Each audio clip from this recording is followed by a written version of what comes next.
YouTube வேதாகம கல்லூரி மாணவர்களுக்கு மறுபடியும் கர்த்தருடைய ஸ்தோத்திரம். அப்போஸ்தலருடைய நடபடிகள் பாடத்தை படிச்சுக்கிட்டு வரோம். இன்னைக்கு 8வது பாகம்.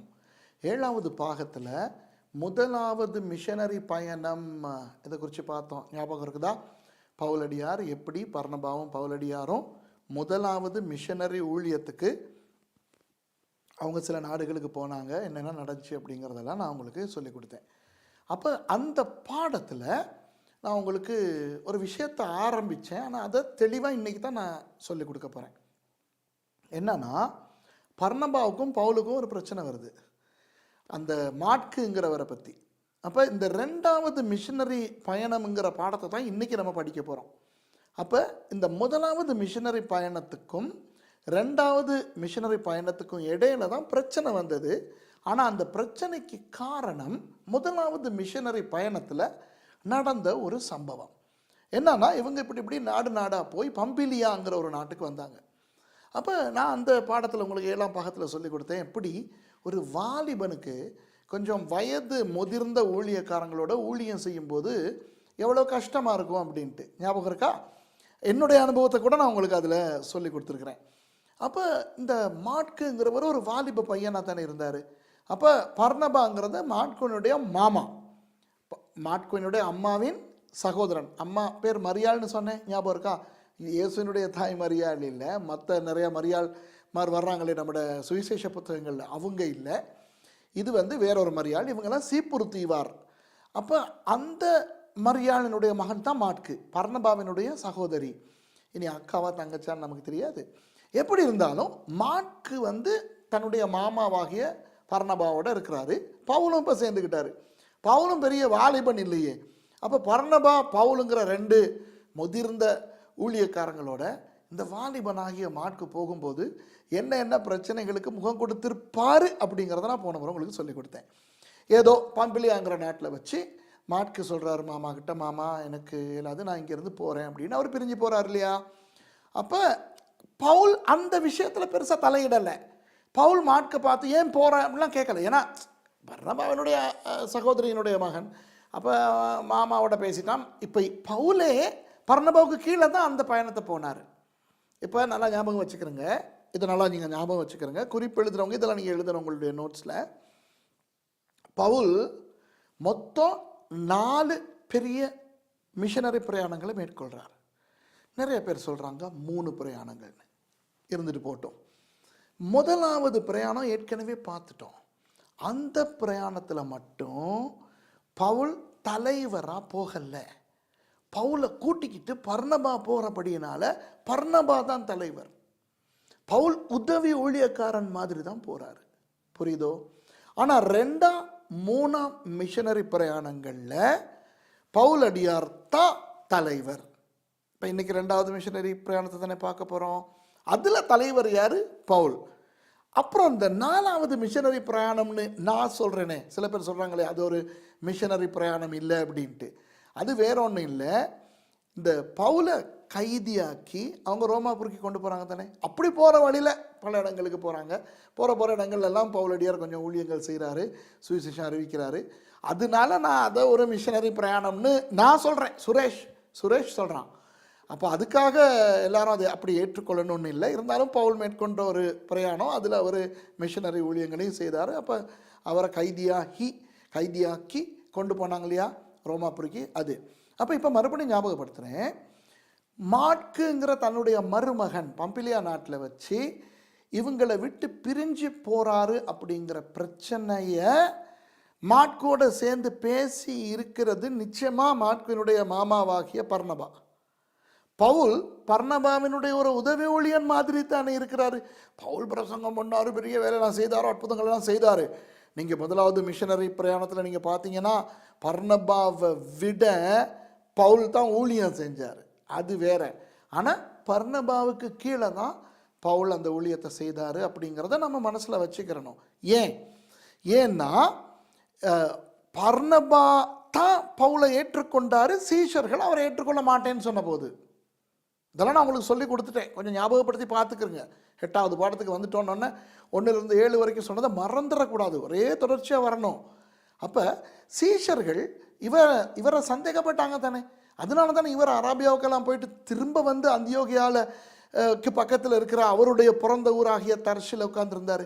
அப்போ பர்னபா தானே சவுலை தேடி போய், ஞாபகம் இருக்கா, அந்தியோகியாவுக்கு ஒரு நாள் தொலைவில் இருந்த தர்சில் பவுல் இருந்தார். இவர் போயிட்டு அவரை பிடிச்சி கூட்டிகிட்டு வராரு. கூட்டிக்கிட்டு வந்த போது 13ஆம் அதிகாரத்தில் பவுலையும் பர்னபாவையும் எந்த ஊழியத்துக்கு பிரித்து விடுங்கன்னு பரிசுத்த ஆவியானவர் சொல்கிறாரு. ஆகவே பவுலினுடைய ஒரு சீனியர் பாஸ்டரா, ஒரு தலைவரா நம்ம பர்னபாவை கருத்தில் கொள்ளலாம் இல்லையா. அப்போ இந்த பர்னபாவை தான் இவரை ஏற்றுக்கொண்டார்.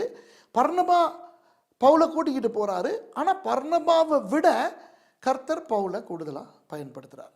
இப்போ இதில் அன்பானவர்களே 2 தரத்தாருக்கு நான் ஒரு பாடத்தை படித்து கொடுக்க விரும்புகிறேன். பவுல் மார், பர்னபா மார். இப்போ பர்னபா பவுலை அழைச்சி அவரோட வீட்டில் போய் அவரை தேடி கண்டுபிடிச்சி கொண்டு வந்து ஊழியத்தில் ஏற்படுத்தினவர் பர்னபா இல்லையா. அந்த அனனியாவை விடுவோம், தமஸ்குல வச்சு அனனியா போயிட்டு இவரோட தலையில் கை வச்சு ஜெபிக்கும் போது கண்ணில் இருந்து செதிலெல்லாம் விழுந்தது, அது வேறு. அனனியா பவுலினுடைய ஒரு பெரிய பாஸ்டர்னு சொல்ல முடியாது. அவருடைய ஊழியத்துக்கு ஒரு காரணியாக பயன்படுத்தப்பட்டார். ஆனால் பர்னபா தான் போய் இந்த சவுலை கூட்டிகிட்டு வர்றார். இப்போ நம்ம சரித்திரத்தில் பார்த்தோம்னா பர்னபா சவுலை விட, நம்ம பவுல்னே பேசுவோம் அவரை பற்றி, பவுலை விட வயசு கூடினவர் தான் போயிட்டு அவரை அழைச்சிக்கிட்டு வராரு. அப்புறம் மிஷினரி ஊழியத்தில் பர்னபா தான் தலைமை தாங்கி போகிறாரு. பர்னபாவுக்கு உதவியாக பவுல் வராரு. ஆனால் ஆண்டவர் பவுலை பர்னபாவை பயன்படுத்தினதை விட அதிகமாக பயன்படுத்துகிறாரு. எப்படி? பவுலினுடைய பிரசங்கங்கள், பவுல் மூலமாக நடந்த அற்புதங்கள், இதெல்லாம் பார்த்த பர்னபா பவுல் மேலே பொறாம கொள்ளலை. இந்த நிகழ்ச்சியை பார்க்குறவங்களாக இருக்கலாம், நிறைய பேர் பர்னபாக்கள் இருக்கிறோம். பர்னபாக்கள் தலைமை ஊழியக்காரர்கள். நம்ம சில வாலிபர்களை கூப்பிட்றோம், அவங்கள ஊழியத்தில் பயிற்றுவிக்கிறோம், அவங்கள ஊழியத்தில் பயன்படுத்துகிறோம். இந்த நேரங்களில் சில பர்னபாக்குகளுக்குள்ள பிசாசு இறங்கிடுறான், இல்லாட்டி மாம்சம் ஏறிடுது. பிசாசு இறங்கவும் கூடாது, மாம்சம் ஏறவும் கூடாது. இது ரெண்டுமே ஆபத்து. என்ன நடக்குது? ஒரு வித பயம் வந்துடுது. ஐயோ, இவன் என்னையை விட நல்லா பிரசங்கம் பண்ணுறானே, ஐயோ இவன் என்னையை விட கூடுதலான வரங்கள் இவனுக்கு இருக்கே, ஐயோ இவன் என்னையை விட நல்லா பாடுறானே, ஜனம் எல்லாம் இவனை விரும்புதே, ஐயோ என் இடத்த பிடிச்சிருவானோ அப்படிங்கிற ஒரு பயம் வருது. இதனால என்ன நடக்குது? சர்ச்சுகளில் வெட்டு, அழகாக வெட்டிடுவாங்க. இப்போ பர்னபா பவுலை வெட்டி இருந்தார்னா நமக்கு மூல உபதேசங்களே கிடச்சிருக்காது பவுல் மூலமாக. பவுல் எவ்வளோ பெரிய ஆளாக வந்தார். ஆனால் பாருங்கள், பர்னபா பொறாம கொள்ளல. பர்னபா ரொம்ப சந்தோஷமாக பவுலை பயன்படுத்துகிறார். ஆகவே இந்த நிகழ்ச்சியை பார்த்துக்கிட்டு இருக்கிற பர்னபாக்கள் போன்ற தலைமை ஊழியக்காரர்களுக்கு நான் ஒன்று சொல்லிக்கிறேன். நீங்கள் தலைவர் தான், அது ஆண்டவர் கொடுத்த ஒரு கிருபை. நீங்கள் உருவாக்குற உங்களுடைய பிள்ளைகள் அவங்க உங்களை விட திறமையாக பேசுகிறாங்கன்னா அவங்கள பேச விடுங்க. உங்களை விட பாடுறாங்களா, உங்களை விட அவங்க அற்புத அடையாளங்கள் செய்கிறாங்களா, உங்களை விட நல்லா கர்த்தரால் பயன்படுத்தப்படுறாங்களா, நீங்கள் அவங்கள பயன்படுத்துங்க. அப்படி அவங்கள முன்னுக்கு போக விடுங்க. அவங்க உங்களை விட கூட சாதனைகள் படைக்கட்டும். ஆனால் இது தேவனுடைய ராஜ்யம், நம்மட ராஜ்யம் இல்லை. நான் உருவாக்குற ஒருத்தன் என்னையை விட நல்லா ஊழியம் செய்கிறாங்கிற போது எனக்கு பொறாமை வரக்கூடாது, சந்தோஷம் வரணும். என்னால் செய்ய முடியாததெல்லாம் அவன் செய்கிறானே அப்படிங்கிற ஒரு சந்தோஷம் வரணும். இதுதான் பர்னபா. புரியுதோ? இப்போ பவுல்கள் இருப்பீங்க, நீங்கள் நிறையா பவுல் மாதிரி இருப்பீங்க. நீங்கள் உங்களுடைய தலைமை ஊழியக்காரர்களோடு நீங்கள் இருப்பீங்க. இப்போ பர்னபாவினுடைய ரட்சிப்பு பவுலுக்கு கிடைச்ச ரட்சிப்பு மாதிரி பெரிய அந்த இயேசுவை நேரடியாக கண்டு தரிசனம் கண்டு குதிரையிலேருந்து விழுந்து அந்த அப்படியெல்லாம் இல்லை, ஒரு சாதாரண ரட்சிப்பு. அப்போ பவுல் பர்னபாவால் அழைக்கப்பட்ட போது அதுக்கு அடங்கி வந்து பவுலுக்கு தெரியுது கர்த்தர் தன்னை பர்னபாவை விட நல்லா பயன்படுத்துகிறார். பிரசங்க ஊழியத்தில் இருக்கட்டும், அற்புத அடையாளங்கள் ஊழியத்தில் இருக்கட்டும்ன்ட்டு. இருந்தாலும் அவர் பர்னபாவினுடைய தலைமத்துவத்துக்கு எதிராக போகலை. பார்த்தீங்களா, அவர் பாட்டுக்கு அந்த முதலாவது மிஷனரி பயணத்தில் ரொம்ப தன்னை அடக்கிக்கிறார். ஆகவே இந்த நிகழ்ச்சியை பார்த்து கொண்டிருக்கிற பவுல்மாருக்கு நான் உங்களுக்கு சொல்கிறேன், உங்களுக்கு கூடுதலான வரங்கள் இருக்கலாம், கூடுதலான திறமைகள் இருக்கலாம், கூடுதலான தாளந்துகள் இருக்கலாம். யாரை விட? உங்களுடைய ஆவிக்குரிய தகப்பனை விட, உங்களுடைய பாஸ்டரை விட, உங்களுடைய பர்னபாவை விட பெருமைப்படக்கூடாது. அவங்க மூலமாக தான் உங்களுக்கு ஆண்டவருடைய அழைப்பு வந்துச்சுன்னா அந்த கனம் உங்களுக்கு என்றைக்குமே அவங்கள குறித்து இருக்கணும். ஆகவே இந்த பர்னபா பவுல் அந்த இணைப்பு ஒரு நல்ல ஒரு இணைப்பாக காணப்படுது. அவங்க ரெண்டு பேரும் ஊழியம் செய்யும்போது ரொம்ப காரியங்கள், அதிகமான காரியங்கள் ஆண்டவர் செய்தார். ஆகவே இதை நம்ம மனசில் வச்சுக்கிறோம். சரியா? ஆனால் இதுலேயும் ஒரு பிரச்சனை வந்துச்சு. அது என்ன பிரச்சனைனா, இப்போ முதலாவது மிஷனரி பயணம் போயிட்டு வந்துட்டாங்க. இப்போ மிஷனரி பயணத்தை முடிச்சதுக்கு பிறகு கொஞ்ச நாளைக்கு பிறகு ரெண்டாவது மிஷனரி பயணம் போகிறாங்கோ. இந்த வசனங்கள் என்னென்னா, ரெண்டாவது மிஷனரி பயணத்தினுடைய வசனங்கள் என்னென்னா, அப்போஸ்தலர் 15வது அதிகாரத்தில் 36வது வசனத்திலிருந்து 18வது அதிகாரம் 21வது வசனம் வரைக்கும். அப்போஸ்தலர் 15வது அதிகாரம் 36வது வசனத்திலிருந்து அப்போஸ்தலர் 18வது அதிகாரம் 21வது வசனம் வரைக்கும். இப்போ 36வது வசனத்தை வாசிப்போம். 15வது அதிகாரத்தில், சில நாளைக்கு பின்பு பவுல் பர்னபாவை நோக்கி, நல்ல கவனிங்க, பர்னபா பவுலை நோக்கி அல்ல, பவுல் பர்னபாவை நோக்கி. இவ்வளவு காலம் பர்னபா தான் பெரிய பாஸ்டர், அவருக்கு கீழே பவுல் இருக்கிறாரு. பவுல் அழகா ஊழியத்தில் பர்னபாவோட சேர்ந்து போயிட்டு வந்துட்டாரு. தான் ஒரு நாளும் அந்த தலைமைத்துவத்துக்கு விரோதமாக போகவும் இல்லை, அதுக்கு மேலாக போக முயற்சிக்கவும் இல்லை. பர்னபாவை விட்டு பிரிஞ்சு நான் தனியாக ஆண்டவர் என்னை அழைச்சிருக்கிறார் தானேன்னு தனி ஊழியத்துக்கு போகவும் இல்லை. இப்போ இவங்க கொஞ்ச நாளாக இங்கே இருக்கிறாங்க அந்தியோகியாவில் இருக்கிற போது, சில நாளைக்கு பின்பு பவுல் பர்னபாவை நோக்கி, இப்போ பவுல் தான் பேசுகிறாரு, நாம் கர்த்தருடைய வசனத்தை அறிவித்திருக்கிற சகல பட்டணங்களிலும் உள்ள சகோதரர்கள் எப்படி இருக்கிறார்கள் என்று போய் பார்ப்போம் வாரும் என்றான். அப்போ அன்பானவர்களை, இது யாருடைய பிரயாணம்? இது பவுலுடைய பிரயாணம். இப்போ பர்னபா சரி போவோம் அப்படின்னு சொல்லி இருந்தால் இந்த பயணத்தில் தலைவராக பவுல் தான் இருந்திருப்பாரு, பர்னபா கீழே தான் இருந்திருக்கணும். ஏன்னா இது பவுலினுடைய தரிசனம். புரியுதா உங்களுக்கு? இவங்க அந்தியோகியாவில் இருக்கிறாங்க. இப்போ பவுலுக்கு, இப்போ ஏன் பவுல் அப்படி சொல்கிறாருங்கிறது இதில் சொல்லி இல்லை, ஆவியானவர் சொன்னார்னு இல்லை.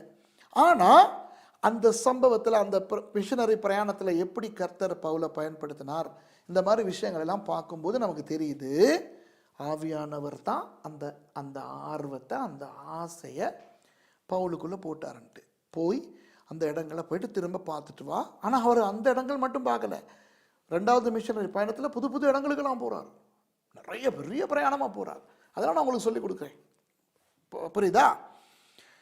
இப்போ பாருங்க, அப்போ இது பவுலினுடைய பிரயாணம். அப்போ பவுல் தான் பர்னபாவுக்கு சொல்கிறார், வாங்க போயிட்டு பார்த்துட்டு வருவோன்னு. அப்போ பர்னபா என்ன சொல்லியிருக்கணும்? தம்பி நான் வர்றேன், இல்லைனா நான் வரல, நீ போயிட்டு வா, இப்படி சொல்லியிருக்கணும். சரி, இப்போ என்ன நடக்குதுன்னு பார்ப்போம். 37வது வசனம். அப்பொழுது பர்னபா என்பவன் மாற்கு என்னும் பேர் கொண்ட யோவானை கூட அழைத்து கொண்டு போக வேண்டும் என்றான்.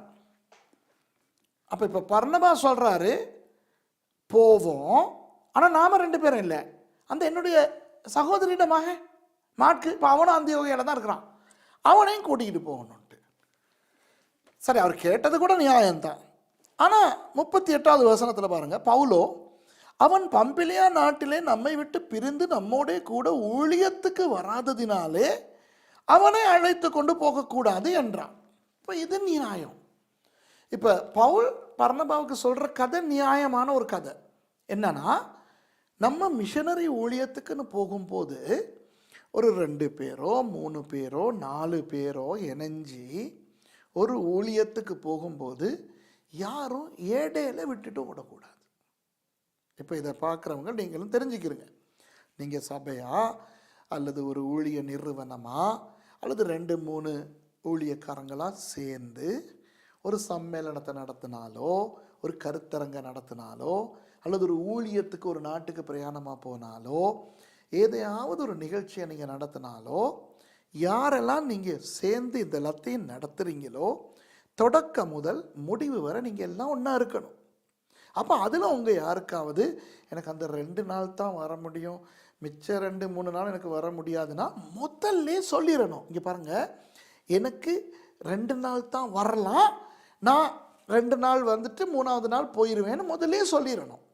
அதை விட்டுவிட்டு சொல்லுவோமே 5 நாள் நிகழ்ச்சின்ட்டு, அந்த 5 நாள் நிகழ்ச்சிக்கு நாங்கள் எல்லாம் ஒன்றா சேர்ந்து செய்வோன்னு தொடங்கிட்டு இடையில 2-3 நாளைக்கு பிறகு ஏதாவது ஒரு காரணத்தை காட்டி அத்தைக்கு சுகம் இல்லாமல் போயிடுச்சு, என் ஆடு குட்டி போட்டுருச்சு, இந்த மாதிரி கதைகளை சொல்லி இடையில விட்டுட்டு ஓடக்கூடாது. இது ஒரு ஊழியக்காரி நல்லா தெரிஞ்சு கொள்ள வேண்டிய ஒரு பழக்க வழக்கம், ஒழுக்கம். இப்போ அப்போஸ்தலர் புத்தகத்தில் நிறைய விஷயங்கள் படிக்கிறோம் இல்லையா, அதில் ஒன்று ஒழுக்கம். இப்போ இந்த இடத்துல ஒழுக்கம் நல்லா கவனிங்க. நீங்கள் உங்கள் சபையாக சேர்ந்து ஒரு கான்ஃபரன்ஸ் நடத்துது, ஒரு சம்மேளனம் நடத்துது, அல்லது ஒரு சுவிசேஷ கூட்டம் நடத்துது, அல்லது ஏதாவது ஒரு நிகழ்ச்சி ஒன்று நடத்துது. அப்போ அந்த நிகழ்ச்சியில் நீங்கள் ஆரம்பம் முதல் முடிவு வரை இருக்கணும். இல்லைனா முதல்ல நீங்கள் சொல்லணும், இங்கே பாருங்கள் எனக்கு இவ்வளவு தான் இருக்கலாம், இவ்வளவு இருக்க முடியாதுன்னு. அப்போ எல்லாருக்கும் தெரியும், ஓகே நீங்கள் இவ்வளவு நாட்கள் தான் நீங்கள் இருப்பீங்கன்ட்டு. இல்லை நீங்கள் தொடர்ந்து இருக்க போகிறீங்கிற நினைவில் எல்லாம் இணைஞ்சு ஊழியத்தை நடத்திக்கிட்டு போகும்போது இடையில நான் போகிறேன் அப்படின்னு நீங்கள் சொல்கிறதா இருந்தால் அது மற்றவங்களை எல்லாத்தையும் குழப்பி விடும். இது தான் மாட்கு செஞ்சார். மாட்கு பர்னபாவோடையும் பவுலோடையும் போகிறாரு, 4-5 இடங்களுக்கு போகிறாங்க. ஆனால் பம்பிலியா வரைக்கும் போன பிறகு இப்போ மாட்கு பார்க்குறாங்க, ஐயோ என்னால் ஏழலை இந்த கிழடுகளோட இருக்கிறதுக்கு, இதுக கண்ட நேரத்தில் எலும்பி ஜெபிக்குதுங்க, நம்மளை மாதிரி இல்லை. சரி, 1000 காரணம் இருக்கலாம். பேசாமல் அந்த பிரயாணத்தை முடிக்கிற வரைக்கும் இருந்துட்டு ஒருவேளை 2வது பிரயாணத்தில் கூப்பிடும்போது மாட்கு சொல்லிக்கிறோம், மாமா வேண்டாம் மாமா, நான் வரல மாமா, உங்களோட ஒருக்கா வந்து நல்லா பாட்டேன் மாமா அப்படின்னு சொல்லியிருக்கலாம். அதில் பிரச்சனை இல்லை. திடீர்னு ஒரு இடையில வச்சு நீ ஓட முடிஞ்சனால தானேடி ஓடுற, ஓட முடியாமல் இருந்தால் ஓடி இருப்பியா? இந்த ஊழியத்தை செஞ்சுக்கிட்டு இடையில விட்டுட்டு ஓடுறவங்க இருக்கிறாங்களே, ஓட முடிஞ்சனால தானே ஓடுறாங்க. அப்போ அந்த மாதிரி ஒருக்கா ஓடனவே 2வது தரம் ஓட மாட்டான்னு என்ன நிச்சயம்? அதை சொல்லுங்க பார்க்கலாம். இப்போ ஓடுறவன் மொத்தம் ஓடுறதுக்கு தான் யோசிப்பான், அந்த தப்பு பண்ணுறதுக்கு தான் பயம் வரும். ஐயோ நான் ஓடிட்டேன் என்ன நடக்குமோ, என்ன நினைப்பாங்களோ, நான் தொடங்கினதை முடிக்காமல் போயிட்டேன்னா. இதெல்லாம் நினைக்காமலோ ஒரு தடவை ஓடிட்டா 2வது தடவும் அவன் ஓடுவான். நான் இதை வசனத்தின் மூலமாக மட்டும் சொல்லலை, அனுபவ ரீதியாகவும் சொல்கிறேன். அப்போது ஓடுறவங்கள இப்போ திருப்பி சேர்த்துக்கிட்டா திருப்பி அதனால் மனவேதனை வரும்ல. இப்போ பாருங்கள், பம்பிலியாவில் வச்சு இவன் ஓடிட்டான் உடனே பர்னபாவாக இருக்கட்டும் பவுலாக இருக்கட்டும் எவ்வளோ அவங்களுக்கு கை உடஞ்ச மாதிரி இருந்திருக்கும். ஒரு ஆள் ஓடிட்டான்னு சொன்னால் அந்த ஆளினுடைய அந்த இடைவெளியை நிரப்புறது அவ்வளோ லேஸ் இல்லை. இங்கே பாருங்கள், நானும் இந்த அனுபவம் எனக்கு இருக்குது, உங்களுக்கு நிறையா பாஸ்டர்மாருக்கு நான் சொல்கிறேன் இந்த அனுபவம் உங்களுக்கு இருக்குமா இருக்கும். இப்போ தண்டை ஊழியம் தண்டை இடம்னு நினைக்கிறவன் ஓட மாட்டான், அது தெரியுமா உங்களுக்கு? தண்டை இடமா ஒருத்தன் நினைக்கலன்னா பாஞ்சு ஓடுவான். ஏன்னா அவனுக்கு பிரச்சனை இல்லை, தான் ஓடின பிறகு என்ன நடக்குது, என்ன உடஞ்சி போகுதுன்ட்டு. அந்த இடத்துல அன்பு, அந்த இடத்து மேலே தரிசனம், அந்த இடத்து மேலே ஒரு கரிசனம் இருக்கிறவன் அப்படி ஓட மாட்டான். பிரச்சனைகள் இருந்தாலும் அழுது புரண்டு என்னமா அது பண்ணி அதுக்குள்ளேயே கிடப்பான். அப்போ ஒருத்தன் ஓடுறான்னு சொன்னால் ஓடுறவன் ஓடிட்டான், அன்னையோடு அவனுடைய பொறுப்பெல்லாம் முடிஞ்சிச்சு. ஆனால் அவனுக்கு தலைமைத்துவத்தால் கொடுத்துருப்பாங்க பொறுப்பு. அந்த பொறுப்புகளை நடப்பிக்கிறதுக்கு இன்னொரு ஆளை தேடுறது எவ்வளவு கஷ்டம். இன்றைக்கி உலகத்தை எடுத்து பாருங்கள். உலகத்தில் நீங்கள் ஒரு தொழில் செய்கிறீங்கன்னா, ஒரு சாதாரண சொல்லுவோமே ஒரு கடையில் நீங்கள் வேலை செய்கிறீங்க, ஒரு கடையில் சாமான் விற்கிற வேலை செய்கிறீங்க. அப்போ கூட அந்த முதல்ல என்ன தெரியுமா சொல்லுவாங்க, 1 மாதம் நோட்டீஸ் கொடுத்துட்டு போ. இல்லைனா ஒரு பெரிய கம்பெனியில் நீங்கள் வேலை செஞ்சீங்கன்னா 3 மாதம் நோட்டீஸ் கொடு. ஏன் இந்த 3 மாதத்தில் நாங்கள் போயிடுவோம் அப்படின்னு அறிவித்தா அந்த நிறுவனத்துக்கு தெரியும் 3 மாதத்துக்குள்ளே இன்னொருத்தனை எடுத்து அந்த இடத்துக்கு போடுறதுக்கு, அல்லது இவன் போன பிறகு இந்த இடத்த சமாளிக்கிறதுக்கு, இந்த வேலைகளை சமாளிக்கிறதுக்கு எங்களுக்கு அவகாசம் தேவைன்ட்டு. அப்போ ஒரு சாதாரண பலசரக்கு கடையிலேயே இப்படின்னா, உலக நிறுவனங்கள்லேயே இப்படின்னா, தேவனுடைய ராஜ்யத்தில் ஊழியத்தில் எப்படி இருக்குன்னு பாருங்கள். இன்றைக்கி எனக்கு தெரியும் நிறைய பேர் சொல்லுவோமே நல்லா இசை வாசிக்கிறவங்க திடீர்னு விட்டுட்டு ஓடிடுவாங்க. அப்புறம் அந்த சர்ச்சில் உள்ளவங்க அல்லோலப்பட்டுக்கிட்டு இருப்பாங்க. அப்புறம் பிரசங்கம் பண்ணுற ஊழியக்காரங்க ஓடுவாங்க. அப்புறம் படித்து கொடுத்துக்கிட்டு இருக்கிறவங்க ஓடுவாங்க. மிஷனரி ஊழியம் செய்கிறவங்க ஓடுவாங்க. இப்படியெல்லாம் சில நேரம் இந்த சில சபைகளில் வந்து காரியதரிசினிகள் இப்போ இவங்களுக்கு சர்ச்சில் உள்ள அந்த கணக்கு வழக்கு எழுத்து இதெல்லாம் சொல்லி கொடுத்து அவங்க நல்ல ஒரு பரிச்சயத்துக்குள்ளே வந்துடுவாங்க. திடீர்னு அவங்க என்ன மாதிரி ஒரு காரணத்தை விட்டுட்டு ஓடிட்டா அப்புறம் அந்த இதெல்லாத்தையும் அந்த விஷயங்கள் எல்லாத்தையும் செய்கிறது யார்? ஆகவே விட்டுட்டு ஓடுறவன் லேசாக ஓடிடுவான். ஓடுறவன் இன்னும் கொஞ்ச நாளில் வந்து என்ன மன்னிச்சுக்கிறேங்க, நான் தெரியாமல் பண்ணிட்டேன் அப்படின்னு விழுவாங்க அல்ல. ஆனால் அவன் ஓடுறனால இங்கே ஏற்படுற பாதிப்பை நிவர்த்தி செய்கிறது யாரு? இப்போ பாருங்க, இவங்க மொத்த மிஷனரி ஊழியத்தை முடிச்சுட்டு அந்தியோகியாவுக்கு வந்துட்டாங்க. பவுலும் பர்னபாவும் பம்பிலியாவில் வாட்கு ஓடி போய் நான் போன முறை பாடத்தில் சொல்லி கொடுத்தேன்.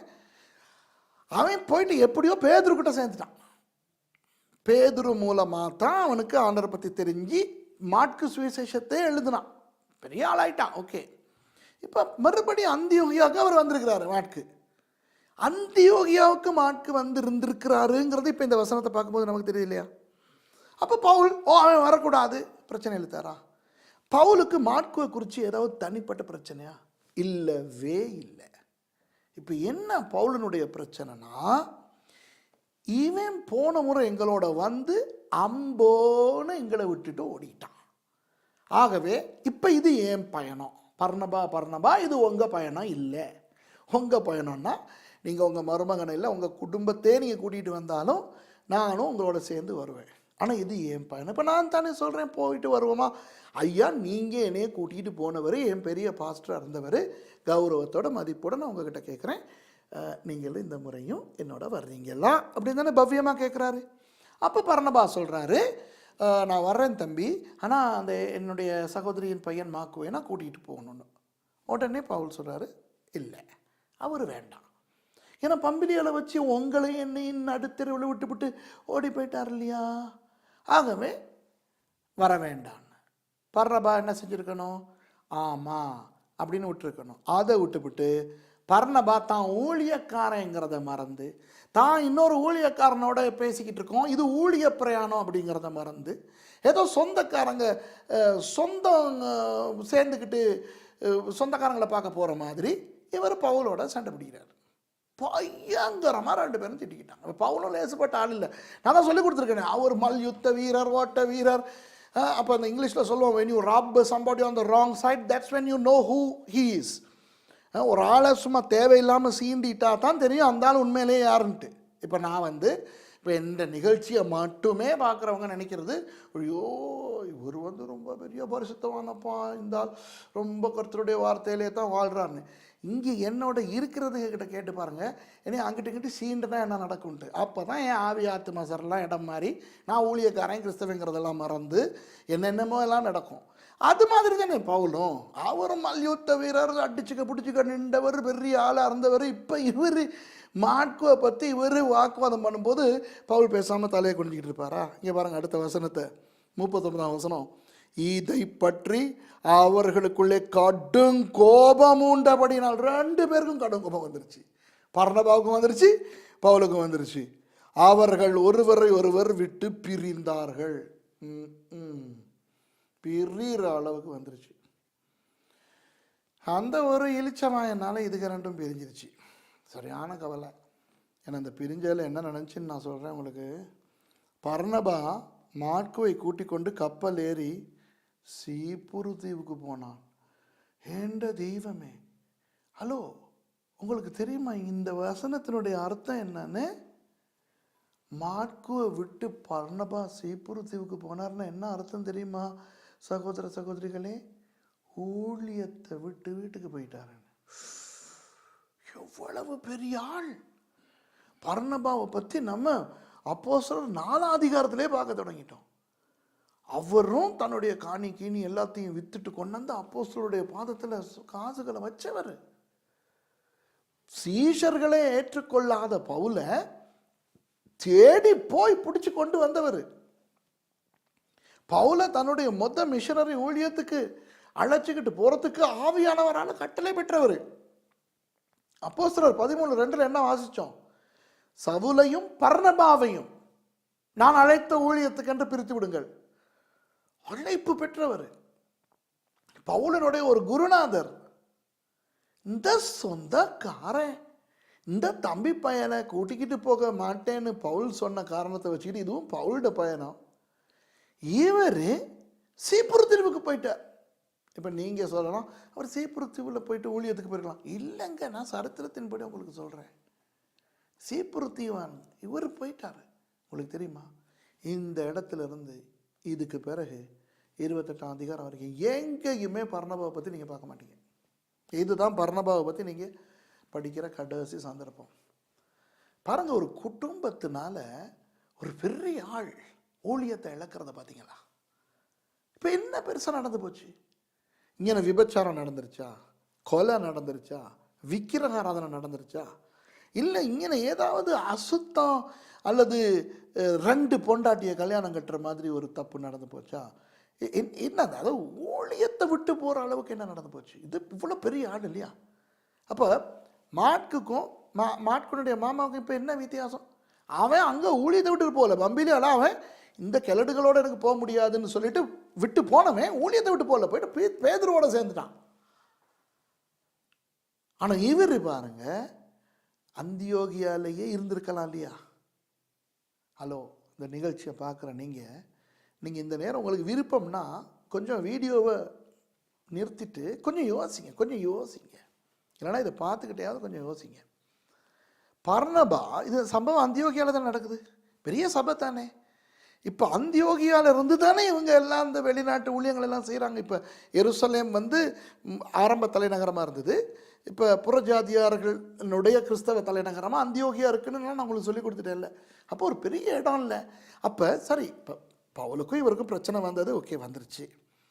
பவுலோட பிரயாணம் கூப்பிட்றாரு, நான் வர்றேன், என்ற மருமனையும் கூட்டிகிட்டு போகணும். இல்லை மருமகன் வந்தால் நீங்கள் வர வேண்டாமோ என்னமோ சொல்லியிருப்பார் பவுல். அவன் வரக்கூடாது, பர்னபா வரக்கூடாதுன்னு சொல்லலே, மாட்கு வரக்கூடாது.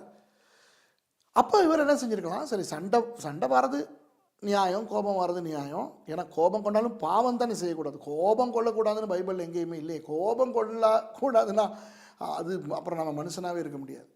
கோபம் வர்றது நியாயம்.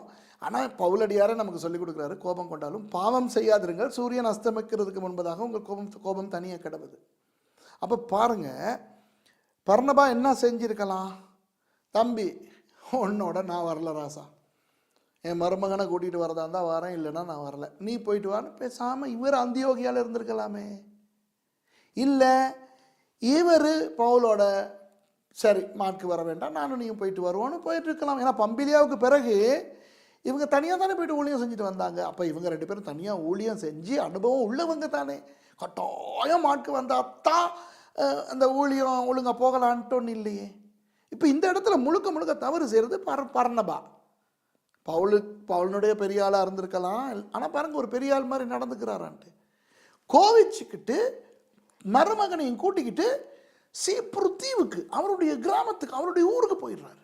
ஊழியத்தை விட்டுட்டு போயிடுறாரு. அந்தியோகியாவை விட்டுட்டு சீப்புரு தீவுக்கு போகிறார். அப்போ ஒரு ஒரு பெரிய பாஸ்டர் மாதிரியா நடந்துக்கிற நீ? என்ன பெரிய பிரச்சனை நடந்து போச்சு? இன்னைக்கு நிறைய பர்னபாக்கள் ஊழியங்களை இழக்கிறது இதனால தான்.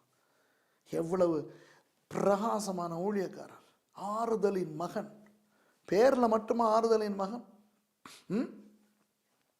பாக் பாக் நவா நவா பாக் நவா பாக்னா மகன், நவா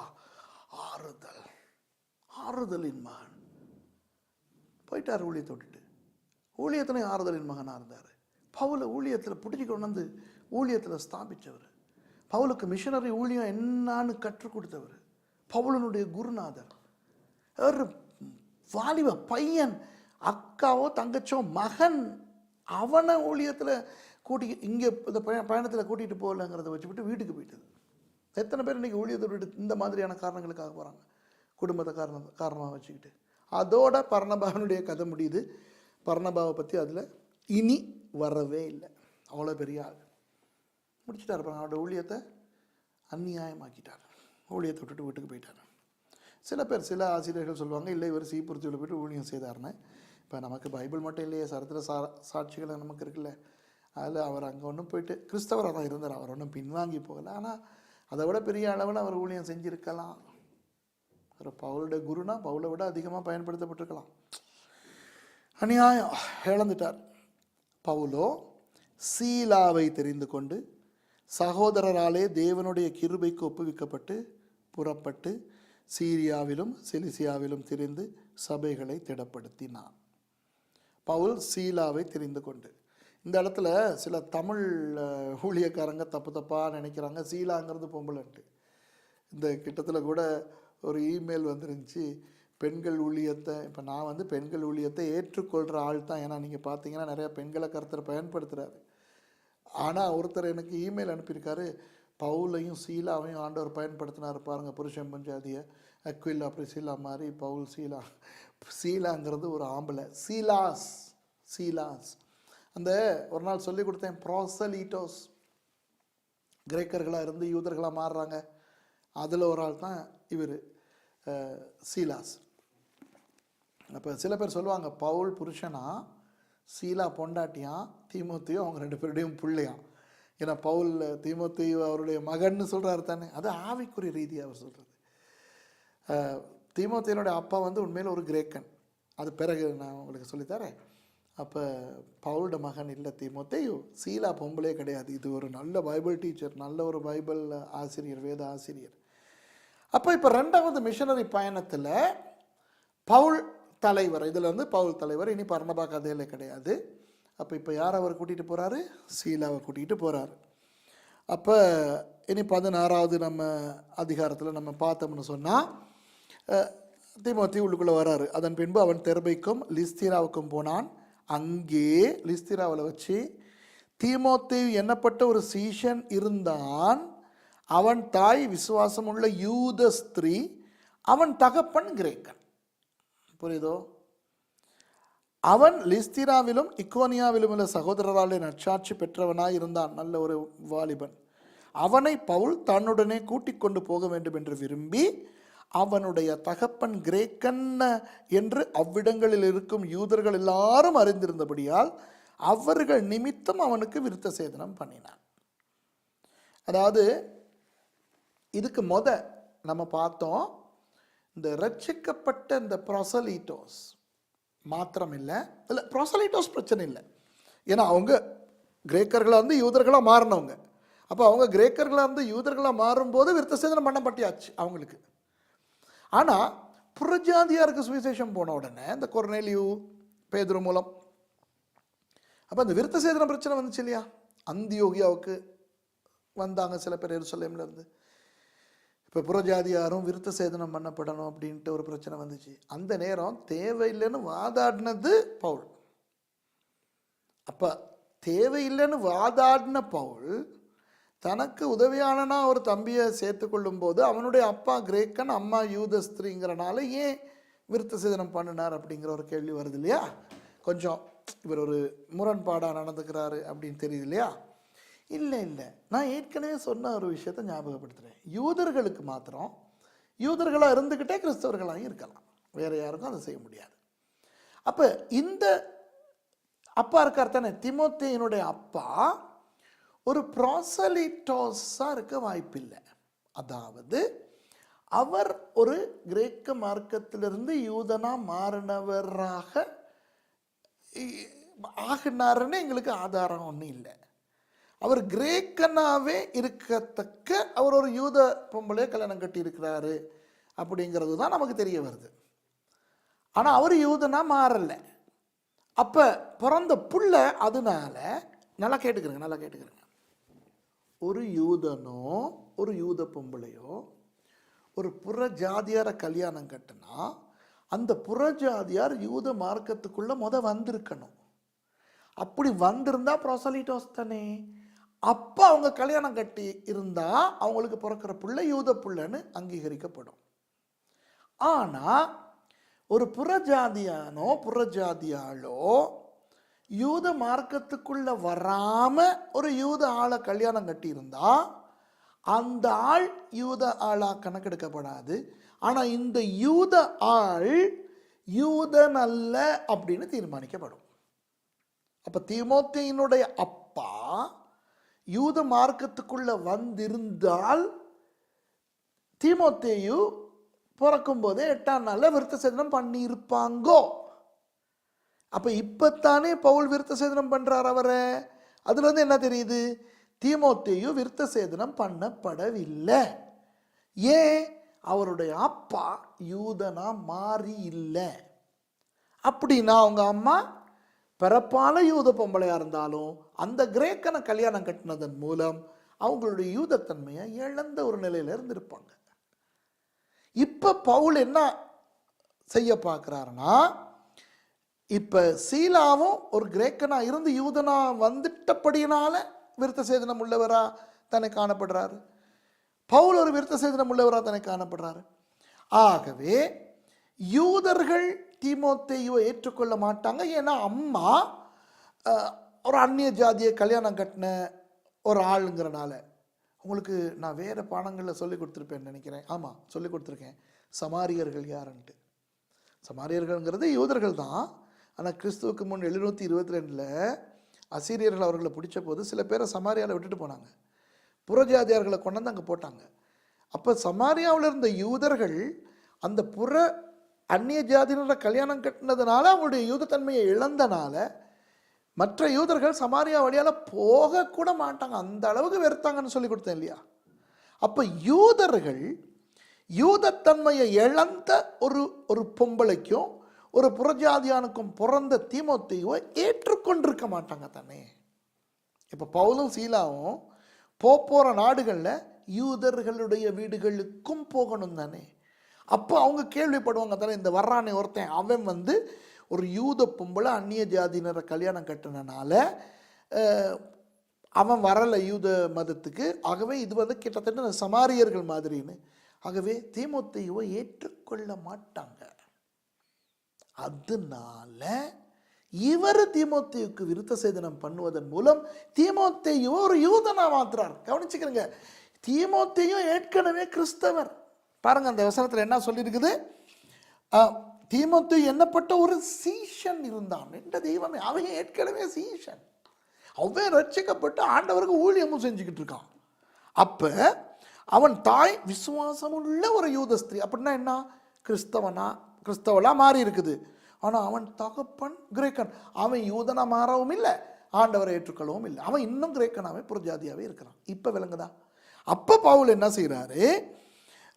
அவன் நல்ல சாட்சி பெற்றவனா இருக்கிறான். யாரு? அந்த தீமோத்தேயு. அப்ப அவனுடைய தகப்பன் கிரேக்கன் என்று அவ்விடங்களில் இருக்கும் யூதர்கள் எல்லாரும் அறிந்திருந்தபடினால் அவங்க விரும்ப மாட்டாங்க தலைவனே. அவர்கள் நிமித்தம், யார நிமித்தம்? யூதர்களின் நிமித்தம் அவனுக்கு விருத்த சேதனம் பண்ணினான். இப்ப புரியுதா உங்களுக்கு? யூதர்களின் நிமித்தம் அவங்களுக்கு இடரல் வர வேண்டாம் அப்படிங்கிறதுக்காக விருத்த சேதனம் பண்ணார். அப்படி விருத்த சேதனம் பண்ணி அவரை கிறிஸ்தவராக மாற்றுறதுக்குள்ள ஏற்கனவே கிறிஸ்தவ சீஷனா இவர் இருக்கார். ஆகவே கிறிஸ்தவர்களுக்கு விருத்த சேதனம் அவசியம் இல்லை. அவர்கள் பட்டணம் தோறும் போகையில் எருசலேமில் இருக்கும் அப்போஸ்தலராலும் மூப்பராலும் விதிக்கப்பட்ட சட்டங்களை கைக்கொள்ளும்படி அவர்களுக்கு ஒப்புவித்தார்கள். இது அடுத்த அழகான ஒரு விஷயம்ப்பா. பவுல் பயங்கர ஒரு அருமையான ஊழியக்காரன். பவுல் ரொம்ப படித்தவராக இருக்கலாம். அப்போஸ்தலர்கள் இருக்கிறாங்களே 11 பேர், அவங்க யாருமே பவுல் அளவு படித்தவங்க இல்லை. ஆனால் தனக்கு முன்னே ஆண்டவரை ஏற்றுக்கொண்டாங்க, இயேசுவோட கூட சீஷர்களாக இருந்துட்டாங்க. இப்போ இன்றைக்கி அவங்க தான் எருசலேம்லேருந்து தலைமைத்துவத்திலேருந்து எல்லாத்தையும் செய்கிறாங்க. ஆகவே அவங்களுடைய உபதேசத்தை தான் நான் கற்றுக் கொடுப்பேன் அப்படிங்கிற ஒரு தாழ்மையில் இந்த பவுல் நடந்துக்கிறது தெரியுதா? எவ்வளோ ஒரு ஒரு ஒரு அருமையான ஒரு விஷயம்.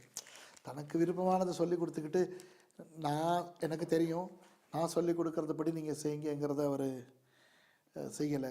பாருங்கள், திருப்பி ஒருக்கா வாசிப்போமா? அவர்கள் பட்டணங்கள் தோறும் போகையில் எருசலேமில் இருக்கும் அப்போஸ்தலராலும் மூப்பராலும் விதிக்கப்பட்ட சட்டங்களை கைக்கொள்ளும்படி அவர்களுக்கு ஒப்புவித்தார்கள். இவங்க அந்தியோகியாவை தலைமைத்துவமாக வச்சுக்கிட்டு வேலை செஞ்சுருக்கலாம். ஆவியானவர் சொல்கிறபடி இவர் ஊழியங்களுக்கு போய்கிட்டு இருக்கலாம். தனக்கே ஒரு உதவி ஊழியக்காரனா சீலாவையும் இப்போ தீமோத்தேயுவையும் சேர்த்து ஊழியத்துக்கு கொண்டு போய்கிட்டு இருக்கலாம். ஆனால் சட்ட திட்டம் ஒழுக்கம் அப்படின்னு வரும்போது நான் சொல்கிறபடி நீங்கள் செய்ய வேண்டாம். எருசலேம் தான் நமக்கு தலைமைத்துவம். அந்த எருசலேமில் இருக்கிற அப்போஸ்தலர்களும் மூப்பர்களும் சொல்லி கொடுத்துருக்கிற சட்டத்துக்கு அமையத்தான் நீங்கள் எல்லாம் செய்யணும்னு சொல்லி கொடுக்குறாரு. அது எவ்வளோ ஒரு அருமையான ஒரு விஷயம். ஆதினாலே சபைகள் விசுவாசத்தில் ஸ்திரப்பட்டு நாளுக்கு நாள் பெருகின. புரியுதா? எவ்வளோ அருமையான ஒரு விஷயம். சபைகள் எப்படி பெருகுது நாளுக்கு நாள்? அந்த அப்போஸ்தலருடைய சட்ட திட்டங்களுக்கு கீழ்ப்படிந்து அவங்க இருக்கிறதுக்கு கற்றுக் கொடுக்கப்பட்டனால. ஆகவே இந்த நிகழ்ச்சியை பார்த்து கொண்டிருக்கிற உதவி ஊழியக்காரங்களுக்கு நான் சொல்கிறேன், உங்கள் தலைமைத்துவத்தை கனம் பண்ணுங்கள். உங்கள் தலைமைத்துவத்தினுடைய சட்ட திட்டங்களுக்கு எதிராக நீங்கள் செயல்படாதீங்க. உங்கள் தலைமைத்துவத்தை என்றைக்குமே முன் வைங்க. நீங்கள் ஒரு தலைமைத்துவத்துக்கு கீழே இருக்கிறீங்கன்னா அந்த தலைமைத்துவம் உங்களுக்கு அந்த தலைமைத்துவத்துக்கு கீழே நீங்கள் இருக்கிறீங்கிறத ஜனங்களுக்கு நீங்கள் சொல்லிக் கொடுங்க. அந்த ஒரு அழகு, அந்த ஒரு ஒழுக்கம். உலகமே சொல்லுதில்ல, ஒழுக்கம் விழுப்பம் தரலாம், ஒழுக்கம் உயிரினும் ஒம்பப்படும். இப்போ வசனத்துக்குள்ள நமக்கு இதே பவுலடியார் 1 கொரிந்தியர் 14 கடைசி வசனத்தில் என்ன சொல்கிறாரு? ஆவியின் வரங்களை பற்றி சொல்லிக் கொடுக்கும்போது சகலதும் நல்ல ஒழுக்கமும் கிரமமுமாய் செய்யப்பட கடவுது. அவருடைய வாழ்க்கையில் இதை பார்க்குறோம். எவ்வளோ அழகாக அந்த ஒழுக்கத்தை அவர் கற்றுக் கொடுக்குறார். இப்போ ஆவியானவருடைய ஒரு வித்தியாசமான ஒரு இடைப்பாடை பற்றி நம்ம பார்க்க போகிறோம். இப்போ அவங்க துரோவாவுக்கு வராங்க. 8ஆம் வசனத்தில் துரோவாவுக்கு வராங்க. அங்கே 9ஆம் வசனத்தில் பவுலுக்கு ஒரு தரிசனம் வருது. என்னன்னா, மக்கேதோனியா தேசத்தான் ஒருவன் வந்து நின்று, நீர் மக்கேதோனியாவுக்கு எங்களுக்கு உதவி செய்ய வேண்டும் என்று தன்னை வேண்டிக் கொண்டதாக இருந்தது. சொப்பனம் மூலம், தரிசனம் மூலம். தரிசனம். மக்கேதோனியாக்கார ஒருத்தர் இவரை கூப்பிடுற மாதிரி இவர் தரிசனம் காண்றாரு. அப்போ அப்படியே அவர் மக்கேதோனியா போகிறாரு. 12ஆம் வசனத்தில், அங்கே இருந்து மக்கேதோனியா தேசத்து நாடுகளில் ஒன்றுக்கு தலைமையானதும் ரோமர் குடியேறினதுமான பிலிப்பி பட்டணத்துக்கு அந்த பட்டணத்திலே சில நாள் தங்கியிருந்தோம். நல்லா கவனிங்க, இந்த இடத்த நோட் பண்ணுங்க. மக்கேதோனியா இப்போ ஐரோப்பாவுக்குள்ளே வந்துட்டார். இப்போ போன முறை முதலாவது மிஷனரி ஊழியத்தில் ஐரோப்பாவுக்குள்ளே வரல, ஆசியாவுக்குள்ளே தான் சுற்றிக்கிட்டு இருந்தார் இவரும் பர்னபாவும். இப்போ தடவை ஐரோப்பாவுக்குள்ளே போகிறாரு. மக்கேதோனியா எங்கே இருக்குது?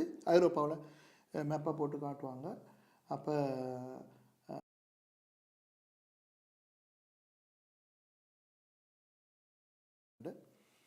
அப்போ மக்கேதோனியா ஐரோப்பாவில் இருக்கு, போகிறாங்க. இப்போ என்ன இந்த இடத்துல நான் உங்களுக்கு கவனிக்க சொன்னது, அந்த பட்டணத்தில் சில நாள் தங்கி இருந்தோம். என்ன நடக்குது? லூக்கா இணைஞ்சிருக்கிறார். இப்போ இவ்வளவு நேரம் போனாரு வந்தாரு போனாங்கன்னு எழுதுகிற லூக்கா மக்கேதோனியாவுக்கு அங்கே தங்கி இருந்தோம். பிலிப்பி பட்டணத்தில், மக்கேதோனியா பக்கத்தில் இருக்கிற அங்கே இருக்கிற ஒரு பிரதான ஒரு இடமாகிய பிலிப்பி பட்டணத்தில் தங்கி இருந்தோம். லூக்கா இவங்களோட சேர்ந்துட்டார். ஆனால் லூக்கா எப்போ சேர்ந்தாரு, எப்படி சேர்ந்தாருன்னு இதில் இல்லை. வேறு இடத்துல பவுலடியார் பிரியமான வைத்தியனாகிய லூக்கானெல்லாம் எழுதுறாரு. ஆனால் இங்கே இந்த இடத்துல பவுலடியாரோட லூக்காவும் சேர்ந்துட்டார். இப்போ புரியுதா? லூக்காவும் இதில் இணைஞ்சி ஊழியம் செய்ய தொடங்கிட்டாரு. அப்போ இப்படி இவங்க ஐரோப்பா பக்கம் இவங்க கொஞ்சம் ஊழியம் செஞ்சுக்கிட்டு இருக்கிறாங்க. அப்போ நமக்கு 11ஆவது வசனத்துலேருந்து நீங்கள் பார்த்தீங்கன்னா ஒரு முக்கியமான ஒரு நபர் ரட்சிக்கப்படுறதை பார்க்கலாம். அந்த நபர் ஒரு ஆம்பளை கூட கிடையாது, ஒரு ஒரு ஒரு பொம்பளை. அப்போ 13ஆவது வசனத்தில் நீங்கள் பார்த்தீங்கன்னா, ஓய்வு நாளில் நாங்கள் பட்டணத்துக்கு வெளியே போய் ஆற்றின் அருகே வழக்கமாய் ஜெபம் பண்ணுகிற இடத்தில் உட்கார்ந்து அங்கே கூடி வந்த ஸ்திரீகளுக்கு உபதேசித்தோம். அப்பொழுது தியத்தீரா ஊராளும் இரத்தாம்பரம் விற்கிறவளும் தேவனை வணங்குகிறவளும் ஆகிய லீதியால் என்னும் பேருள்ள ஒரு ஸ்திரீ கேட்டுக்கொண்டிருந்தாள். இப்போ இது தியத்தீரா எங்கே இருக்குது தெரியுமா? சின்ன ஆசியாவில், ஐரோப்பாவில் இல்லை, சின்ன ஆசியாவில். தியத்தீராவில் இந்த பர்பிள்னு சொல்லுவாங்க, ஒரு விதமான அந்த டை இந்த துணிகளுக்கு போடுற ஒரு விதமான சாயம், அது ரொம்ப பிரபலமானது. அந்த சாயத்தை உண்டு பண்ணுறவங்க அந்த சாயத்தால் நிறையா துணிகள் உண்டு பண்ணி ஊராக போய் விற்பாங்க. அப்போ இந்த தியத்தீராவை சேர்ந்த இந்த பொம்பளை ஐரோப்பாவுக்குள்ளே பிலிப்பி பட்டணத்துக்குள்ளே வந்திருக்குது இதை விற்கிறதுக்கு. அப்போ இங்கே பவுல் பிரசங்கம் பண்ணுறத அது கேட்டுக்கிட்டு இருந்துட்டு, லிதியா பவுல் சொல்லியவைகளை கவனிக்கும்படி கர்த்தர் அவள் இருதயத்தை திறந்தருளினார். அவளும் அவள் வீட்டாரும் ஞானஸ்நானம் பெற்ற பின்பு அவள் எங்களை நோக்கி, நீங்கள் எங்களை கர்த்தரிடத்தில் விசுவாசம் உள்ளவள் என்று என்னை கர்த்தரிடத்தில் விசுவாசம் உள்ளவள் என்று எண்ணினால் என் வீட்டிலே வந்து தங்கியிருங்கள் என்று எங்களை வருத்தி கேட்டுக்கொண்டாள். அப்போ லிதியாள் அப்படிங்கிற ஒரு பெண் அந்த இடத்துல ரட்சிக்கப்படுறா. அந்த முழு குடும்பமும் ரட்சிக்கப்படுது. அவங்களோட வீட்டுக்கு போகிறாங்க. அப்போ இன்னொரு சம்பவம், முக்கியமான ஒரு சம்பவம் நடக்குது. இப்போ லிதியாவை பற்றி நான் சொல்லி கொடுத்துட்டேன். இப்போ 16வது வசனத்தில் பாருங்கள், நாங்கள் ஜெபம் பண்ணுகிற இடத்துக்கு போகையில் குறி சொல்ல ஏவுகிற ஆவியை கொண்டிருந்து குறி சொல்லுகிறதினால் தன் எஜமான்களுக்கு மிகுந்த ஆதாயத்தை உண்டாக்கின ஒரு பெண் எங்களுக்கு எதிர்பட்டாள். அவள் பவுலையும் எங்களையும் பின்தொடர்ந்து வந்து, இப்போ இந்த எங்களையும் லூக்கா சொல்றதன் மூலம் லூக்கா அந்த இடத்துலலாம் இருக்கிறார்னு அர்த்தம். இந்த மனுஷர் உன்னதமான தேவனுடைய ஊழியக்காரர், ரட்சிப்பின் வழியை நமக்கு அறிவிக்கிறவர்கள் என்று சத்தமிட்டாள். இப்போ பிசாசு பிடிச்ச ஒரு பொம்பளை, அவ பவுலையும் அந்த மற்றவங்களையும் பார்த்து கெட்டதா ஒன்றும் கத்தலையே, ஏன் இங்கே வந்த போ இப்படிலாம் சொல்லலையே, நல்லதா சொல்றான். என்ன சொல்றான்? இந்த மனுஷர் உன்னதமான தேவனுடைய ஊழியக்காரர், அடாடாடாடா என்ன பெரிய பாராட்டு, ரட்சிப்பின் வழியை நமக்கு அறிவிக்கிறவர்கள் என்று சத்தமிட்டாள். நல்ல ஊழியம் செய்ய நல்ல செய்தியோடு வந்திருக்காங்கன்ட்டு இப்படி அநேக நாள் செய்து கொண்டு வந்தாள். பவுல் சந்தோஷப்பட்டு லூக்காவை பார்த்து, உன் தொலைபேசியை எடுத்து இதனால் செல்ஃபியை எடுத்து எல்லாருக்கும் ஃபேஸ்புக்கில் போடு, மற்றவர்களும் தெரிந்து கொள்ளட்டும், பிசாசுகள் கூட எங்களை உயர்த்துகின்றன என்று சொன்னார். 18வது வசனம் அப்படியா இருக்கு. இன்னைக்கு முக்காவாசி பேர் இப்படிதான். பிசாசை விரட்டி தொலைக்க வேண்டியது தானே. பிசாசை பிடிச்சி வச்சுக்கிட்டு பேர், அட்ரஸ், வயசு, date of birth, application form நிரப்புற மாதிரி பண்ணிக்கிட்டு இருப்பாங்க. இங்கே பாருங்கள், இப்படி நான் சொல்கிறேன் தானே, நானே முந்தி இப்படி தான். கர்த்தர் எனக்கு சில விஷயங்களை சொல்லி கொடுத்து என்னைய தட்டி உருவாக்கி சில விஷயத்தில் தான் நான் உருவாகியிருக்கிறேன். இன்னும் இப்போ நான் 31 வருஷம் ஊழியம் செஞ்சிட்டேன்.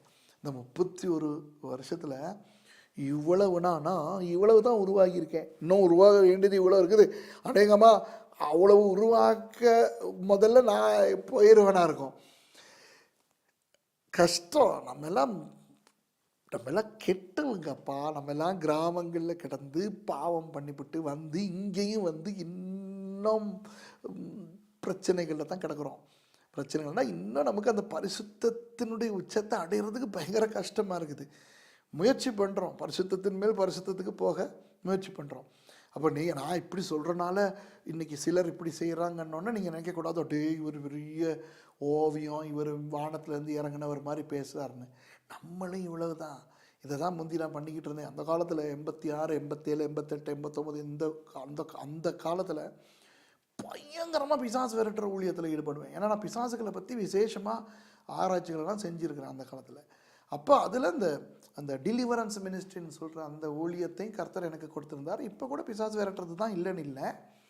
ஆனால் அந்த நேரம் விரட்டுறதுக்கும் இப்போ விரட்டுறதுக்கும் ரொம்ப வித்தியாசம். இப்போல்லாம் பிசாசு பிடிச்சி எந்த பெரிய பிசாசு வந்து ஆடினாலும் பேர் ஊரெல்லாம் கேட்டுக்கிட்டு இருக்கல, போனால் போகணும். அப்போ அந்த அளவு ஒரு அதிகாரம் நமக்கு கொடுத்துருக்கிறாரு. நமக்கு இருக்குது அந்த அதிகாரம்.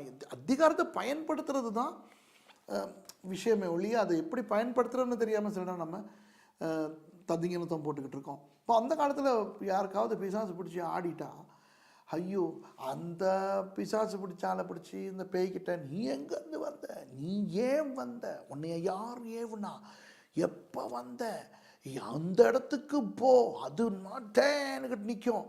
அதுக்கும் பிசாசுனாலே பொய்க்கு பிதா.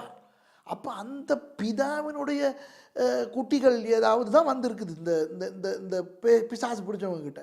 அப்போ நீங்கள் பேரை கேட்டோன்னா அது உண்மையாக சொல்ல போகுது. எங்கேருந்து வந்தேன்னு கேட்டோன்னா அது உண்மையாக சொல்ல போகுது. ஏன் வந்த, எதுக்கு வந்தோன்னா உண்மையாக சொல்ல போகுது. சும்மா அதுகளோட பேசிக்கிட்டு நேரத்தை வீணாக்கிக்கிட்டு இருக்க விட பிசாசுனா போகுது, அவ்வளோதான். இயேசுவானவர் பிசாசுகளை வச்சுக்கிட்டு மல்லு கட்டிக்கிட்டு கடந்தாரா? அந்த ஒரே இடத்துல உண்ட பேர் என்னன்னு கேட்டார், லேகியோன்னு சொன்னான். அதை வச்சுக்கிட்டு நம்ம ஆளுக பிசாசை வச்சுக்கிட்டு மேஜிக் காட்டிக்கிட்டு இருப்பாங்க. அப்புறம் பிசாசை விரட்டுற போது இங்கிட்ட இருந்த ஒரு கேமரா, இங்கிட்ட இருந்த ஒரு கேமரா எல்லாம் எடுத்து தடுமாறிக்கிட்டு இருப்பாங்க. பவுல் அப்படியெல்லாம் கிடையாது. பவுல் சினம் கொண்டு, பாருங்க, பவுல் சினம் கொண்டு 18வது வசனம், இப்படி அநேக நாள் செய்து கொண்டு வந்தாள். பவுல் சினங்கொண்டு திரும்பி பார்த்து, நீ இவளை விட்டு புறப்படும்படி இயேசு கிறிஸ்துவை நாமத்தினாலே உனக்கு கட்டளை இடுகிறேன் என்று அந்த ஆவியுடனே சொன்னான். அந்நேரமே அது புறப்பட்டு போயிற்று. வாவ், இது தாங்க கர்த்தர் நமக்கு கொடுத்திருக்கிற அபிஷேகம், இதுதான் கர்த்தர் நமக்கு கொடுத்திருக்கிற வல்லமை, இதுதான் நம்முடைய ஊழியம். நான் பைத்தியக்காரனா இருக்கட்டும், எனக்குள்ள இருக்கிற இயேசு வல்லவர். பிசாசு என்னைய பார்த்து பயப்படாது. ஏன்னா பிசாசுக்கு ஏன் வண்டவாளம் தெரியும். ஆனால் எனக்குள்ள இருக்கிற இயேசு அந்த வண்டவாளங்களை எல்லாம் மன்னிச்சு அபிஷேகிச்சு இப்போ அவர் எனக்குள்ள இருக்கிறார் இல்லையா? உங்களுக்குள்ளே அப்படித்தானே? கிறிஸ்துவுடனே கூட சிலுவையில் அறையப்பட்டேன், நான் இன்னும் பிழைத்திருக்கிறேன், இனி நான் அல்ல, எனக்குள்ளே அவர் வாசமாக இருக்கிறார். அப்போ அந்த இயேசுவை பார்த்து அந்த பிசாசு பயப்படணும். அந்த அதிகாரத்தில் நீங்கள் விரட்டலாம். விரட்டுனா போய்தான் ஆகணும். மல்லு கட்டிக்கிட்டு போராடிக்கிட்டு இருக்க தேவையில்லை. சில பேர் சொல்லுவாங்க அவர் கணக்காக போராடிக்கிட்டு இருப்போம், சில பிசாசு போகாது. ஏன்னா இயேசுவானவரை சொல்கிறாரு, இவ்வகையான பிசாசுகள் உபவாசத்தினாலும் ஜெபத்தினாலும் அன்றி போகாது. இப்போ உங்களுக்கு அந்த அதிகாரம் இருக்குது. பிசாசுகள் உங்களை மகிமைப்படுத்தணும்னு நினைக்காதீங்க. சில பேருக்கு ஆசை தங்களை மகிமைப்படுத்தி கொள்றதுக்கு. சில ஊழியக்காரங்களுக்கு சரியான ஆசை, பிசாசு அவங்கள புகழ்ந்துச்சுன்னா, நீங்கள் பெரிய ஊழியக்காரன் எனக்கு தெரியும், திருப்பி சொல்லி அதை ரெக்கார்ட் பண்ண அதை போடு ஃபேஸ்புக்கில். கூடாது. இது நல்லது தான் சொல்லிச்சு. நான் நல்லது சொன்னாலும் சொன்ன ஆள் சரியில்லையே, பிசாசு தானே. அதனால அந்த பிசாசை இவர் விரட்டிட்டார். அவளுடைய எஜமான்கள் தங்கள் ஆதாயத்தை நம்பிக்கை அற்று போயிட்டு கண்டு பவுலையும் சீலாவையும் பிடித்து சந்தை வெளியில் உள்ள அதிகார இடத்துல இழுத்து கொண்டு போனார்கள். பிடிச்சிக்கிட்டாங்க. பவுலையும் சீலாவையும் பிடிச்சிட்டு போகிறாங்க. ஏன்னா அவங்களோட ஆதாயம் போச்சுல, இனி இவளை வச்சு எப்படி குறி சொல்கிறது? அப்போ அவங்க என்ன பிரச்சனை இழுத்தாங்கன்னா, இப்போ இவங்க யூதர்கள், இந்த யூதர்கள் புறஜாதிகள் பிரச்சனை இழுத்துட்டாங்க. அப்போ அவர்களை அதிகாரிகளிடத்தில் ஒப்புவித்து, இப்போ இது எங்கே நடக்குது? ஐரோப்பாவில் தான் நடக்குது. யூதர்கள் கொஞ்சம் பேர் தானே. அப்போ யூதர்களாகிய இந்த மனுஷர் நம்முடைய பட்டணங்களில் கலகம் பண்ணி ரோமராகிய நாம் ஏற்றுக்கொள்ளவும் அனுசரிக்கவும் தகாத முறைமைகளை போதிக்கிறார்கள் என்றார்கள். அப்புறம் என்ன நடந்துச்சு? ஜனங்கள்லாம் அவங்களுடைய உடுப்பெல்லாம் கிழிச்சு போட்டு அவர்களை அடிக்கிறதுக்கெல்லாம் சொல்லி, ஐயோ பாவம், 23வது வசனத்தில் பாருங்களேன், அவர்களை அநேக அடித்த பின்பு சிறைச்சாலையில் வைத்து அவர்களை பத்திரமாய் காக்கும்படி சிறைச்சாலைக்காரனுக்கு கட்டளையிட்டார்கள். இதில் ஒரு ஆவிக்குரிய ரகசியத்தை சொல்லிக் கொடுக்கட்டுமா? ஆவிக்குரிய ரகசியம். அவர்களை அநேக அடித்த பின்பு சிறைச்சாலையிலே வைத்து அவர்களை பத்திரமாக காக்கும்படி சிறைச்சாலைக்காரனுக்கு கட்டளையிட்டார்கள். 23வது அதிகாரம். அடி வாங்குறாங்க, சிறையில் தள்ளப்படுறாங்க. எங்க? ஆண்டவர் தரிசனத்தில் போக சொன்ன இடத்துல. ஒரு வேளை இப்போ இது ஊழி ஆரம்பம்ல, ஒரு வேளை அந்த இடத்துல நான் இருந்திருந்தா இதெல்லாம் நான் பிரச்சனையாக ஆண்டவர்கிட்ட கேட்டிருப்பேன்.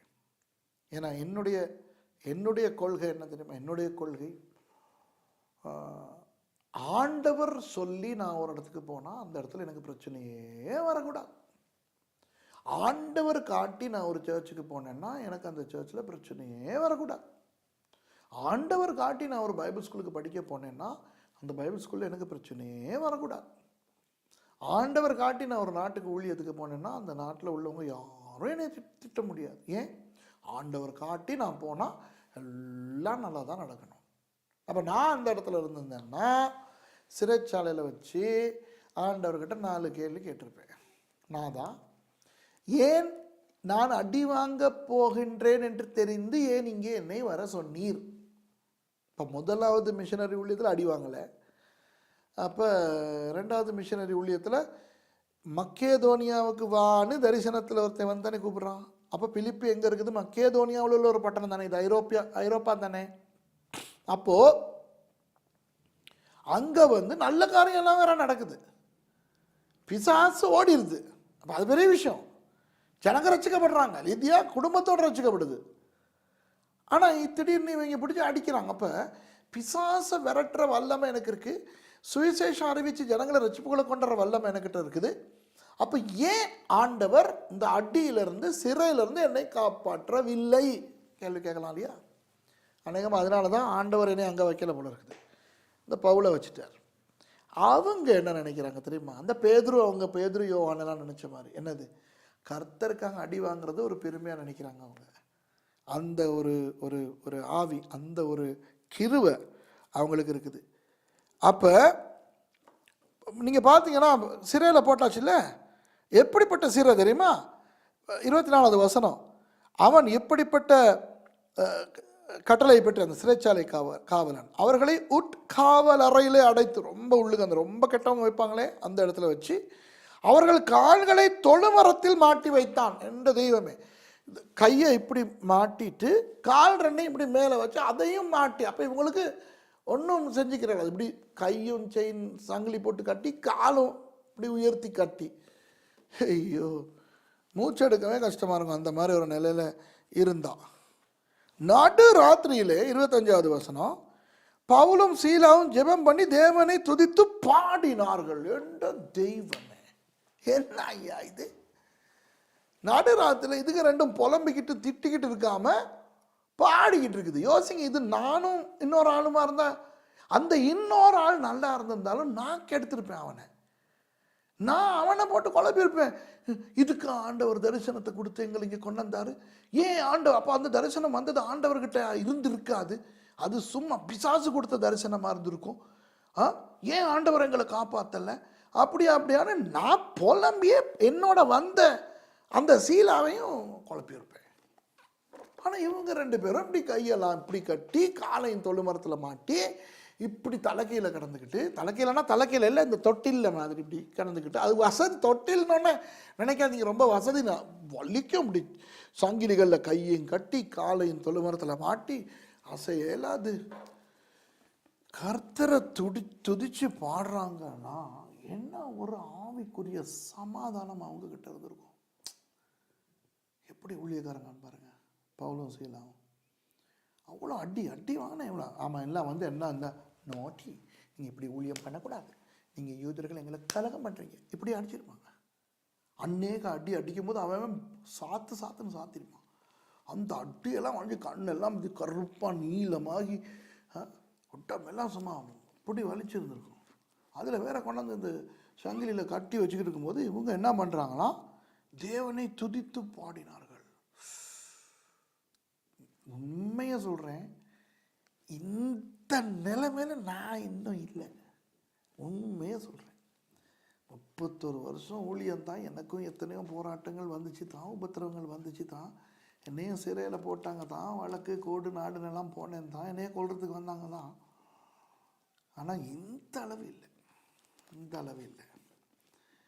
அப்போ இந்த மாதிரி வந்தால் நல்லோன்னு நினைக்கிறேன். அதாவது அந்த சிறையில் போடுறது நல்லோன்னு சொல்லலை, அந்த ஒரு ஆவி ஆண்டவரை எப்போ பார்த்தாலும் துதிக்கக்கூடிய ஒரு நிலைமை இருந்தால் எவ்வளோ நல்லாயிருக்கும். தேவனை துதித்து பாடினார்கள். காவலில் வைக்கப்பட்டவர்கள் அதை கேட்டுக்கொண்டிருந்தார்கள். அவங்களுக்கு குழம்பிருக்கு, இவங்க யாருடா, இவங்களை கூட அந்த உடனே இவங்க என்னவோ பாட்டெல்லாம் பாடிக்கிட்டு இருக்கிறாங்கன்ட்டு. சடிதியிலே 26வது வசனம், சிறைச்சாலையின் அஸ்திபாரங்கள் அசையும்படியாக பூமி மிகவும் அதிர்ந்தது, உடனே கதவுகள் எல்லாம் திறமுண்டது, எல்லாருடைய கட்டுகளும் கலண்டு போயிற்று. வா இவங்க ரெண்டு பேருடைய மட்டும் இல்லை, மற்ற எல்லாருடைய கட்டுகளும் கலண்டு போயிடுச்சு, சங்கிலி எல்லாம் உடஞ்சிருச்சு. இப்போ சிறைச்சாலைக்காரன் என்ன பண்ணுறான், இவ்வளவு நடந்துக்கிட்டு இருக்கும்போது அவன் பாட்டுக்கு தூங்குறான். அவன் எப்படி தூங்குறான் தெரியுமா பாருங்க, சிறைச்சாலைக்காரன் நித்திரை தெளிந்து. ஏன் தூங்குறான்னா, இப்போ இந்த இப்படி சிறையில் போடுறவங்க எப்போ பார்த்தாலும் கத்திக்கிட்டே புலம்பிக்கிட்டே தானே இருப்பாங்க, இல்லைன்னா யாராவது ஏசிக்கிட்டு. அப்போ இதெல்லாம் கேட்டு பழகிருச்சு.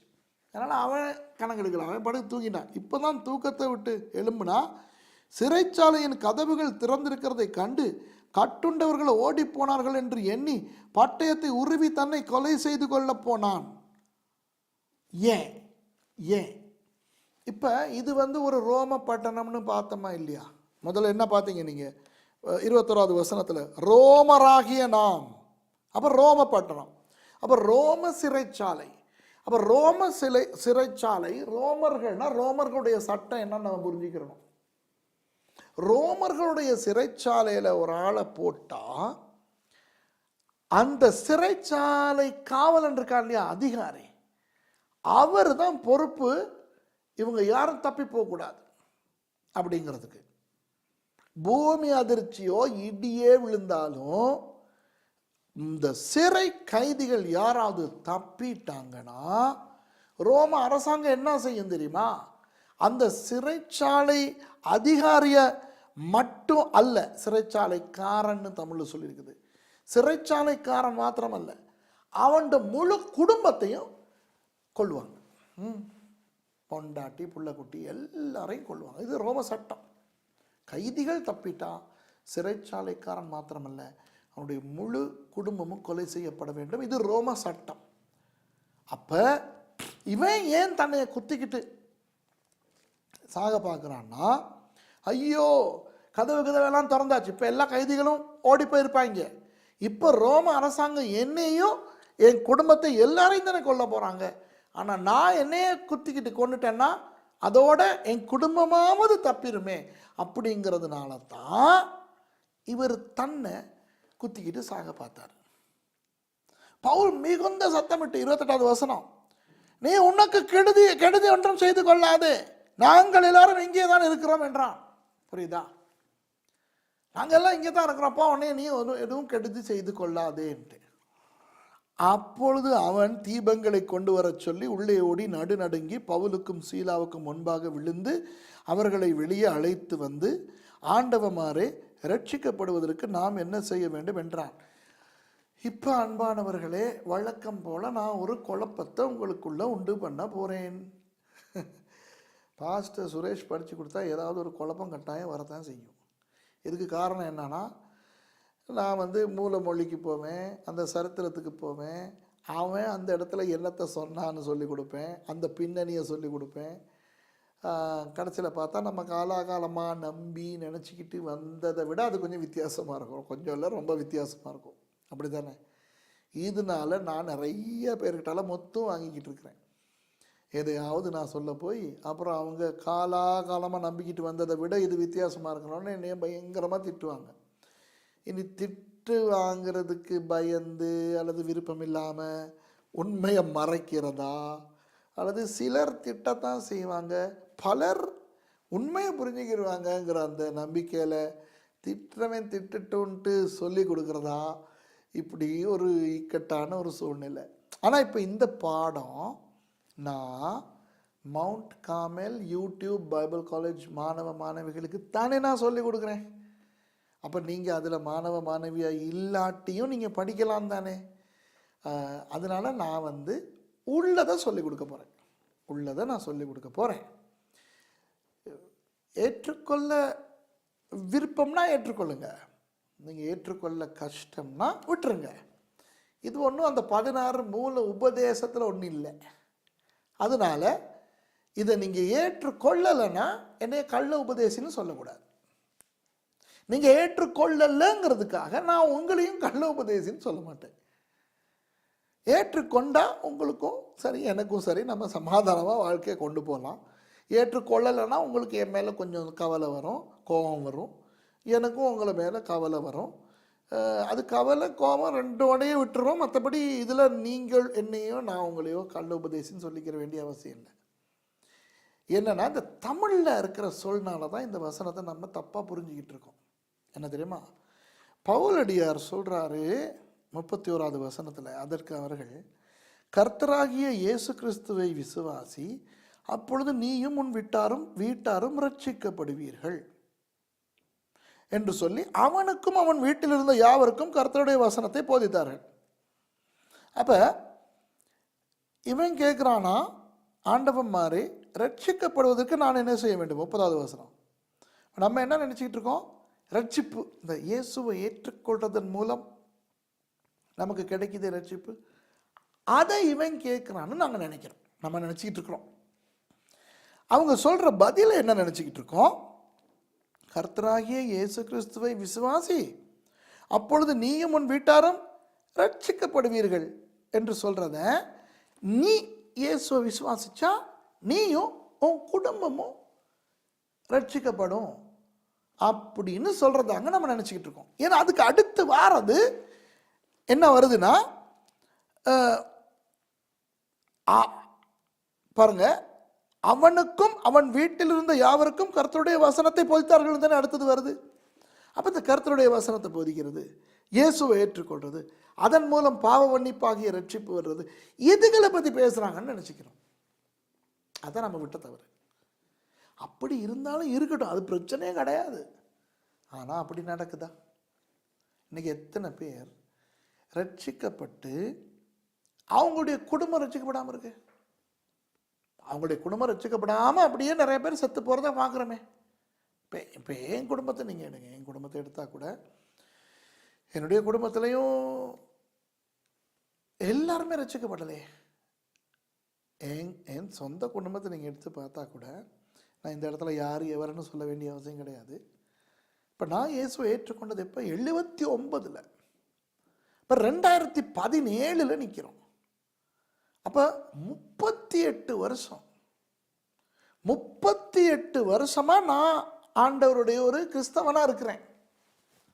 இந்த 38 வருஷத்தில் என் குடும்பத்தை சேர்ந்த சிலர் ரட்சிக்கப்படாமலேயே செத்துட்டாங்க. அப்போ இந்த வசனம் என் வாழ்க்கையிலேயே நிறைவேறலையே. நான் கர்த்தராகிய இயேசு கிறிஸ்துவை விசுவாசித்தேன், ஏற்றுக்கொண்டேன், ஏன் நான் ஊழியக்காரனாகவே ஆகிட்டேன். ஆனால் ரட்சிக்கப்படாமலேயே என் வீட்டாரில் சிலர் செத்துட்டாங்களே. இன்றைக்கும் ரட்சிக்கப்படாமல் சிலர் இருக்கிறாங்களே, அவங்களுக்காக நான் பரிதபிச்சுக்கிட்டு இருக்கிறேனே. வார்த்தை நல்லா அவங்களுக்கு சொல்லி கொடுத்தாச்சு, சாட்சி சொல்லி கொடுத்தாச்சு, ஆண்டவருடைய வல்லமை எல்லாம் அவங்களுக்கெல்லாம் காட்டியாச்சு, இன்னும் அவங்க ரட்சிக்கப்படாமல் இருக்கிறாங்களே. இப்போ இந்த நிகழ்ச்சியை பார்த்துக்கிட்டு இருக்க உங்கள் எத்தனை பேருடைய வாழ்க்கையில் இப்படி இருக்குது தானே. ரட்சிக்கப்பட்டிருக்கிறோம் எல்லாரும், நம்ம ரட்சிக்கப்பட்டோன்னு எல்லாரும் ரட்சிக்கப்பட்டாங்களா? இப்போ நீங்கள் சொல்லலாம், இல்லை என்னைக்காவது நடக்கும், வசனம் சொல்கிறனால என்னைக்காவது நடக்கும். என் வாழ்க்கையில் அப்படி நடக்காமல் சில பேர் ரட்சிக்கப்படாமலே செத்து போயிட்டாங்களே, இனி என்ன? அப்போ இது உண்மையில் பைபிளில் இருக்குது. ஆனால் இது அந்த ரட்சிப்பை பற்றி தான் பேசுதா இருந்தால் கட்டாயம் நம்ம வாழ்க்கையில் இது நடக்கணுமே. அப்போ அதுலேருந்து என்ன தெரியுது? இல்லை, இதில் வேற ஏதோ இருக்குன்னு. இந்த வேற எதையோ நான் சொல்லி கொடுத்துட்றேன். என்னன்னா, இந்த சிறைச்சாலைக்காரன் இருக்கா இல்லையா, என்ன இருந்தாலும் இங்கே ஏற்பட்ட இந்த உடைவுகள், இந்த டேமேஜ், இதுக்கு நான் கணக்கு கொடுக்கணும். எனக்கும் ஆபத்து, என் வீட்டாருக்கும் ஆபத்து. இந்த ரோம சட்டம் இருக்குது தானே, ரோம சட்டத்தில் எல்லாமே நியாயமாக இருக்காது தெரியுமா? நீங்கள் இந்த ரோமர்களுடைய சட்டத்தை பார்த்தீங்கன்னா எல்லாமே நியாயமாக இருக்காது, சிலது ரொம்ப அநியாயமாக இருக்கும். இப்போ இது ஒரு பூமி அதிர்ச்சி வைப்போமே, அப்புறம் பூமி அதிர்ச்சி வந்து தான் அந்த கதவு சங்கிலி எல்லாம் உடஞ்சி இந்த ஆளுகள்லாம் இப்போ கட்டப்பட்ட நிலையில் இல்லாமல் இருக்கிறானுங்க.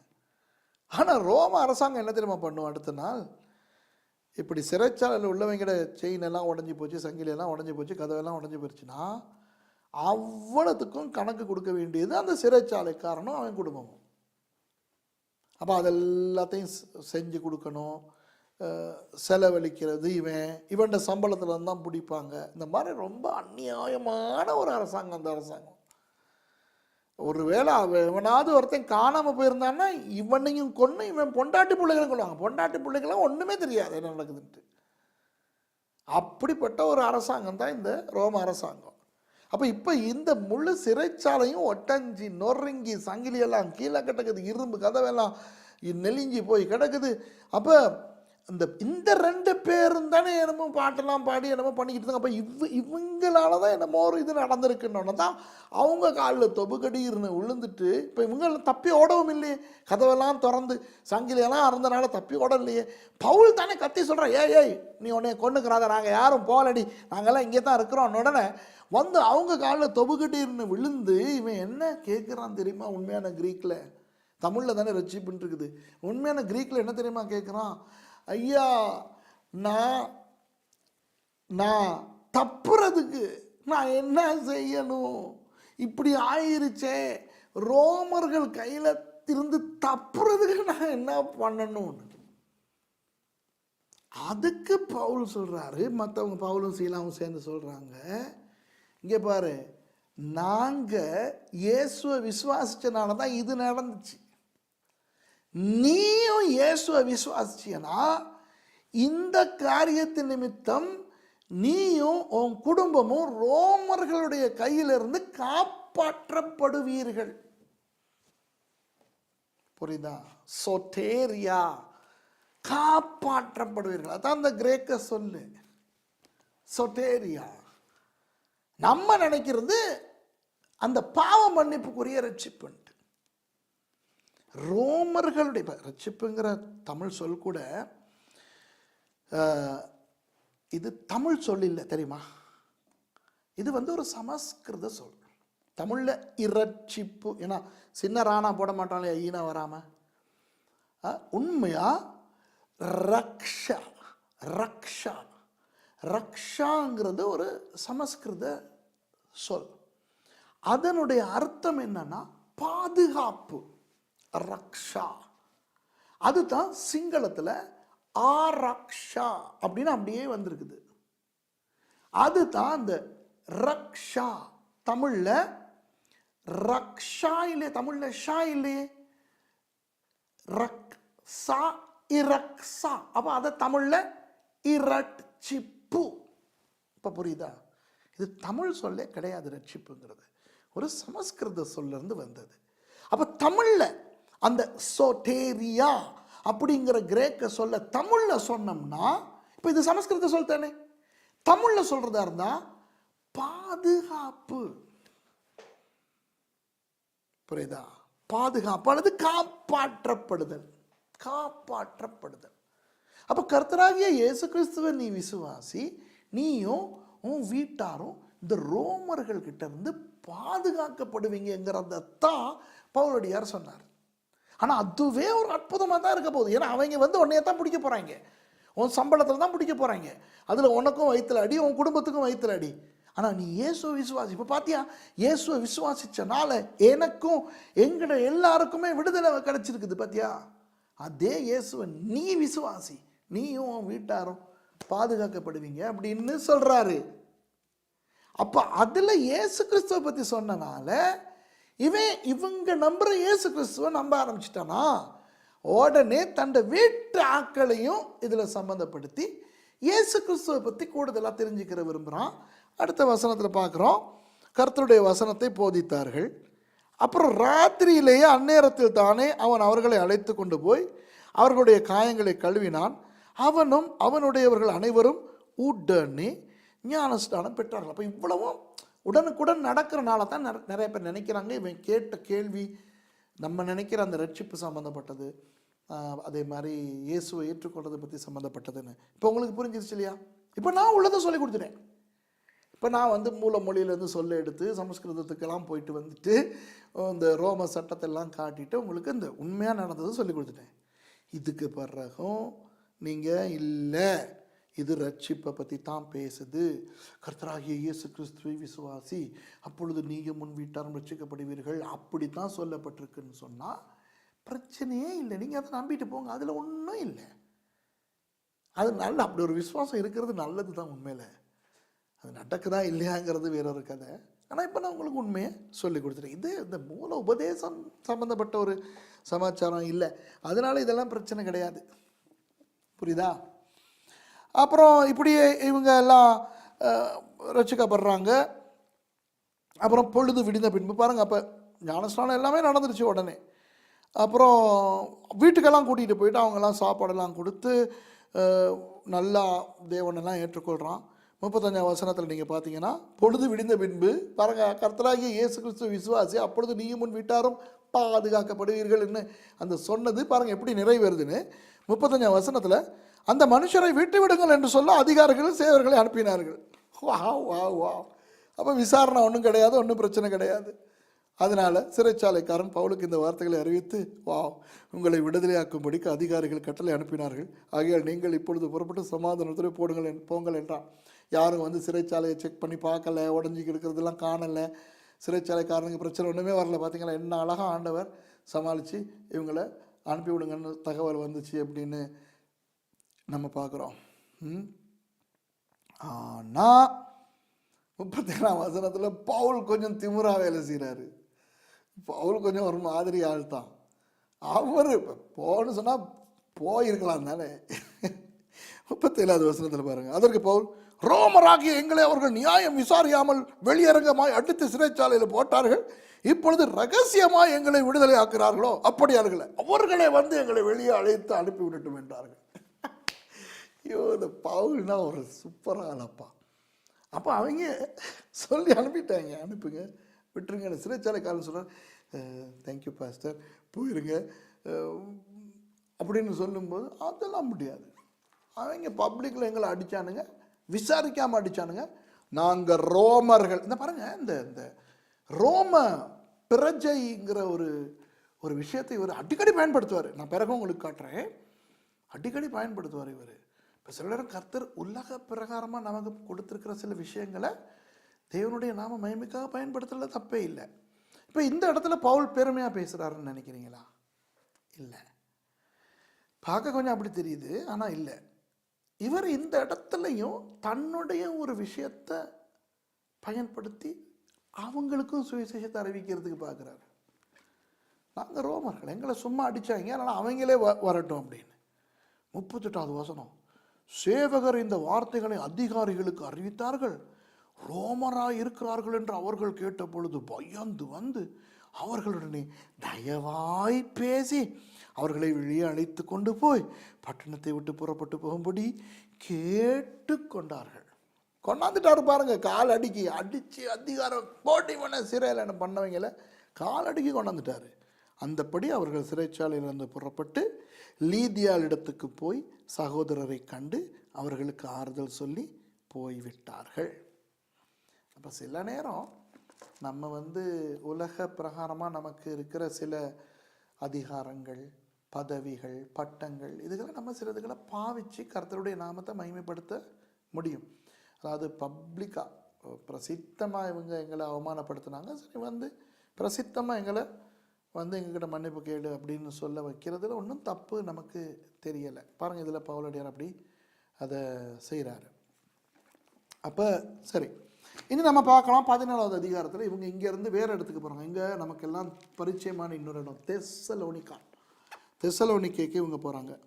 அப்போ அந்த தெசலோனிக்கே போயிட்டு அப்புறம் அங்கேருந்து பெரியாவுக்கு போகிறாங்க. நீங்கள் 17ஆம் அதிகாரம் 9 வசனங்கள் நீங்கள் பார்த்தீங்கன்னா அவங்க தெசலோனிக்கே போகிறாங்க. அவர்கள் அம்பிபோலி பட்டணத்தையும் அப்போலோனியா பட்டணத்தையும் கடந்து தெசலோனிக்கே பட்டணத்துக்கு வந்தார்கள். அங்கே யூதருக்கு ஒரு ஜெப ஆலயம் இருந்தது. இப்போ இன்னும் அவங்க ஐரோப்பாவில் தான் சுற்றிக்கிட்டு இருக்காங்க. தெசலோனிக்காவும் ஐரோப்பாவில் தான் இருக்குது. இன்றைக்கும் தெசலோனிக்கா அப்படிங்கிற பேரில் அந்த பட்டணம் இருக்குது, ஏர்போர்ட்டும் இருக்குது. ஆகவே இன்னும் ஐரோப்பாவில் அது இருக்குது. இப்போ எங்கே யூதர்கள் கொஞ்சம் பேர் இருக்காங்க. அப்போ அங்கே போயிட்டு அவங்க அங்கே ஊழியம் செய்கிறாங்க. அப்போ அங்கே போயிட்டு அந்த யூதர்களுடைய அந்த ஜெபாலயத்துக்கு போயிட்டு அங்கே இயேசுவை பற்றி அவரை பிரசங்கம் பண்ணும்போது 4வது வசனத்தில் பார்க்கலாம். அந்த ஜெபாலயத்தில் இருந்த சிலர், அப்புறம் பக்தியுள்ள கிரேக்கரில் திரளான ஜனங்கள், அப்புறம் அநேக கனம் பொருந்திய ஸ்திரீகள், அப்புறம் அவங்கெல்லாம் பவுலையும் சீலாவையும் சேர்ந்து கொள்கிறாங்க. ஆனால் அங்கேயும் பிரச்சனை வருது. என்னது? விசுவாசியாத யூதர்கள் வைராக்கியம் கொண்டு வீணராகிய சில பொல்லாதவர்களை சேர்த்து கொண்டு கூட்டம் கூடி பட்டணத்தில் அமளி உண்டாக்கி யாசோனுடைய வீட்டை வளைந்து கொண்டு அவர்களை பட்டணத்துக்கு முன்பாக இழுத்து கொண்டு வர வகை தேடினார்கள். இப்படியெல்லாம் சில பிரச்சனைகள் நடக்குது. 7ஆம் வசனத்தை பாருங்கள். இவங்களுக்கு விரோதமாக என்ன சொல்கிறாங்கன்னா, ராயன் இல்லாமல் வேறு யாரையோ, இயேசுங்கிற ஒரு ஆளை ராஜானெல்லாம் சொல்கிறாங்க அப்படின்னு எல்லாம் சொல்கிறாங்க. ஆனால் இந்த இடத்துல ஜாமீன் எல்லாம் அவங்கள சிறை வைக்க பார்க்க போகும்போது பின்பு அவர்கள் யாசோனிடத்தில் 9வது வசனம் மற்றவர்களிடத்திலும் ஜாமீன் வாங்கி கொண்டு அவர்களை விட்டு விட்டார்கள். அப்புறம் அங்கேருந்து தெசலோனிக்கேலேருந்து பெராயாவுக்கு போகிறாங்க. 10வது வசனத்துலேருந்து நீங்கள் பார்த்தீங்கன்னா 15வது வசனம் வரைக்கும் அவங்க பெரோயான்னு தமிழில் இருக்குது. அங்கே போயிட்டு நிறையா ஊழியர் செய்கிறாங்க. அப்புறம் நம்ம 16வது வசனத்தில் இருந்து நம்ம பார்த்தோம்னா கிரேக்க தலைநகரமாகிய ஏதென்ஸுக்கு வந்துட்டாங்க அவங்க. அப்போ ஏதேனுக்கு நான் நினைக்கிறேன் தமிழில் அத்தேனேன்னு போட்டிருக்குது. ஆமாம். அப்போ அந்த அத்தேனே அங்கே வந்து 18வது வசனத்தை நீங்கள் பார்த்தீங்கன்னா எபிகூரியன்ஸ் அண்ட் ஸ்டாய்க்ஸ் அப்படின்னு சொல்லி 2 பயங்கரமான அந்த தத்துவ ஞானிகளுடைய கூட்டத்தார். அப்போ எபிகூரரும் ஸ்தோயிக்கருமாகிய ஞானிகளில் சிலர் அவனுடனே வாக்குவாதம் பண்ணினார்கள். அப்போ அதில் பவுல் ஒரு சூப்பர் வேலை ஒன்று பண்ணுறாரு பாருங்கள். 19வது வசனத்தில் அவரை மாஸ் மேடைக்கு கொண்டு போகிறாங்க. இந்த சுவிசேஷம் அறிவிக்கிறதுல பவுலடியாரை பயன்படுத்தின ஒரு பயங்கரமான ஒரு விஷயத்தை பயன்படுத்துகிறார். 23வது வசனத்தில் அவர் சொல்கிறாரு. 22வது வசனத்தில் அப்பொழுது பவுல் மாஸ் மேடையின் நடுவில் நின்று அத்தேனரே, இந்த அத்தேனேன்னு சொல்லிக்கிறது ஏத்தென்ஸ், கிரேக்க நகரத்தினுடைய நாட்டினுடைய தலைநகரம். இன்றைக்கும் இருக்குது ஏத்தென்ஸ். அதுதான் அத்தேனேன்னு இங்கே போட்டிருக்கு. அத்தேனரே, எந்த விஷயத்திலும் நீங்கள் மிகுந்த தேவ பக்தி உள்ளவர்கள் என்று காண்கிறேன். நல்லா பட்டர் பூசுறார். நீங்களாம் ரொம்ப பக்தி உள்ளவங்க. எப்படி என்றால், நான் சுற்றி திரிந்து உங்கள் ஆராதனைக்குரியவுகளை கவனித்து பார்த்த பொழுது அறியப்படாத தேவனுக்கு என்று எழுதியிருக்கிற ஒரு பலிபீடத்தை கண்டேன். நீங்கள் அறியாமல் ஆராதிக்கிற அவரே நான் உங்களுக்கு அறிவிக்கிறேன். என்ன ஒரு புல்டா போண்டா கஞ்சா கப்சா. அவங்க கிரேக்கர்கள் யாருன்னா, கிரேக்கர்களுக்கு பாலிதீஸ்டிக் ரிலிஜன் சொல்லுவோம், பல தேவ கொள்கைகள். நீங்கள் சில நேரம் இந்த கிரேக்கர்களுடைய சம்மந்தப்பட்ட அந்த படங்கள் பார்த்துருந்தீங்கன்னா, மனுஷ தலையோட குதிரை உடம்போட எல்லாம் அவங்களோட சாமி மாதிரிலாம் இருக்கும். அப்போ கிரேக்கர்கள் வந்து ரொம்ப இந்த தத்துவ ஞானம், ஏகப்பட்ட ஞானங்கள் அவங்களுக்குள்ள நிறையா இருக்குது. க்ரீக் ஃபிலாசபின்னு சொல்லுவாங்க. அது மாதிரி இந்த எபிகூரியன்ஸ்னால் அதை பற்றிலாம் நேரம் செலவழிக்க எனக்கு விருப்பம் இல்லை, தேவையில்லை நமக்கு.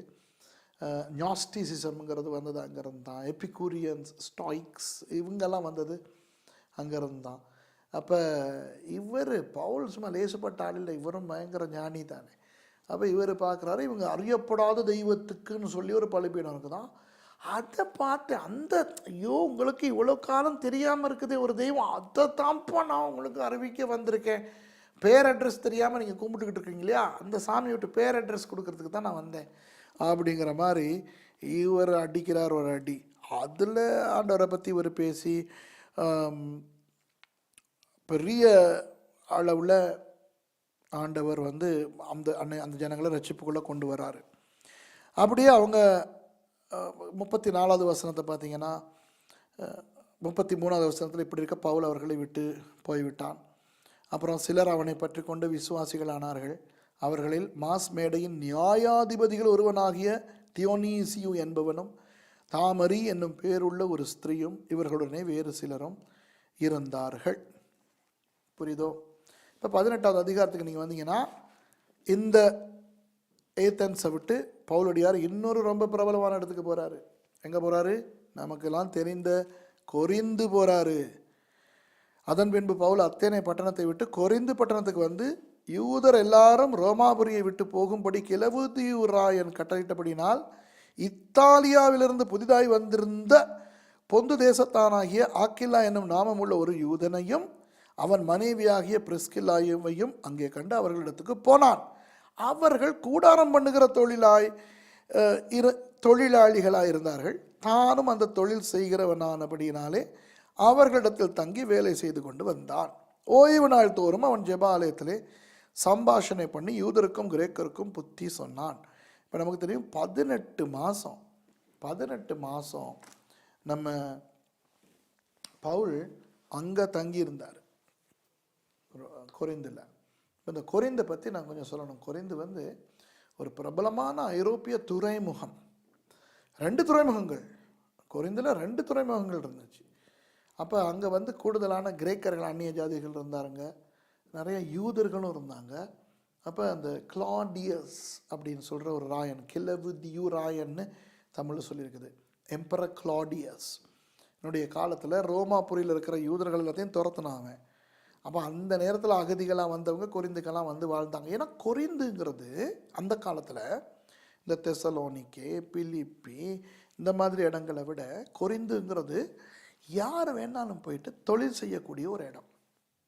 ஏன்னா அது வந்து வெளிநாட்டுக்காரங்க வந்து போகிற ஒரு இடம். ஏன்? 2 காரணங்கள். ஒன்று, 2 துறைமுகங்கள் இருக்குது. அப்போ ஐரோப்பா பக்கம் இருந்து ஆசியாவுக்கு ஆப்பிரிக்காவுக்கு போகிற கப்பல்களோ, ஆசியா ஐரோப்பா ஆப்பிரிக்காவிலிருந்து ஐரோப்பா போகிற கப்பல்களோ, நிச்சயமாக மத்திய தரைக்கடலை பயன்படுத்த போகிற கப்பல்கள் எல்லாமே இந்த கொரிந்தில் இருக்கிற 2 துறைமுகங்களில் ஏதாவது ஒன்றுக்கு வந்து நின்றுட்டு தான் போகும். இப்போ அந்த காலத்தில் பாய் கப்பல் தானே. பாய் கப்பலுங்கிறது பல மாதங்கள் கடலில் கிடக்கும். அப்புறம் அவங்க கொரிந்துக்கு வந்தாங்கன்னு சொன்னால் ஒரு 1.5 மாதம் 2 மாதம் கொரிந்தில் இருப்பாங்க. சாமான்கள் இறக்குறது, ஏற்றுறது, கப்பலுக்கு தேவையான சாமான்கள் எல்லாம் சரி பார்க்குறது, அந்த பாய்கள் எல்லாம் திருத்துறது. இப்போ பாய் கப்பல்னு சொன்னால் எந்த ஒரு பயணத்தை மேற்கொண்டாலும் அங்கிட்டு கொஞ்சம் கிழிஞ்செல்லாம் இருக்கும், அதெல்லாம் தைக்கிறது. இப்போ இதெல்லாம் செஞ்சுக்கிட்டு இவங்களும் ஓய்வு எடுத்துட்டு தான் பிரயாணத்தை மேற்கொள்வாங்க. அதனால இந்த 2 துறைமுகங்கள்னால நிறைய கப்பல் போக்குவரத்து அங்கே இருக்குது. அது மட்டும் இல்லை, 2வது காரணம் த கிங்ஸ் ஹைவே அப்படின்னு சொல்கிற ஒரு பெருந்தெரு, ராஜாவின் பெருந்தெரு, ஒரு மெயின் ரோடுன்னு சொல்லுவாங்களே, அப்படி ஒன்று அந்த கொரிந்து வழியால் தான் ஓடும். ஆகவே வணிகர்கள், தரை வழி வணிகர்கள், பல நாடுகளிலிருந்து பல நாடுகளுக்கு வணிகத்துக்கு போவாங்களே வியாபாரிகள், அவங்க இந்த கொரிந்து ஊடாக போகிற அந்த பாதையில் போகும்போது கட்டாயம் கொரிந்தில் வந்து தங்கி இருந்துட்டுலாம் போவாங்க. அது மாத்திரமல்ல, கொரிந்து வந்து மத ரீதியாகவும் ரொம்ப விக்கிரகங்கள் எல்லாம் நிறைஞ்ச ஒரு இடம். இந்த கொரிந்திலேருந்து ஒரு 5 மைல் 8 கிலோமீட்டர் தெற்கால போனீங்கன்னா அக்ரோ கொரிந்துன்னு இன்னொரு ஒரு பட்டணம் ஒன்று வரும். அதில் ஒரு மேடு இருக்குது. அந்த மேட்டுக்கு மேலே அஃப்ரோடிட்டேஸ்ன்னு சொல்கிற அந்த பாபிலோனிய தெய்வத்தினுடைய ஒரு கோயிலெல்லாம் இருந்துச்சு. அங்கே ஒவ்வொரு நாளும் 1000 விபச்சாரிகள் தேவதாசிகளாக இருந்தாங்க. அந்த தேவதாசிகள் கேள்விப்பட்டிருக்கீங்களா? தாசினா விபச்சாரி, தேவதாசினா அந்த தெய்வத்துக்காக விபச்சாரம் பண்ணுறவன். 1000 விபச்சாரிகள் இருந்து விபச்சாரம் பண்ணணும். அப்போ அந்த அஃப்ரோடிட்டேஸ் தெய்வத்துக்கு இப்படி இவங்க விபச்சாரம் பண்ணுறதை பார்த்து அந்த சந்தோஷத்தில் தானாம் கொரிந்த அந்த தெய்வம் ஆசீர்வதிக்குதான். அப்படி ஒரு எண்ணம். அப்போ அதனால இந்த கோயில்களுக்கு வந்து போகிறவங்க, இந்த வியாபாரிகளாக வந்து போகிறவங்க, ஏகப்பட்ட வெளிநாட்டுக்காரங்க இருந்தனால அங்கே இந்த ஹோட்டல்கள், வாடி வீடுகள்லாம் ஏகப்பட்ட மாதிரி இருந்துச்சு. நிறைய ஹோட்டலெல்லாம் இருக்கும்.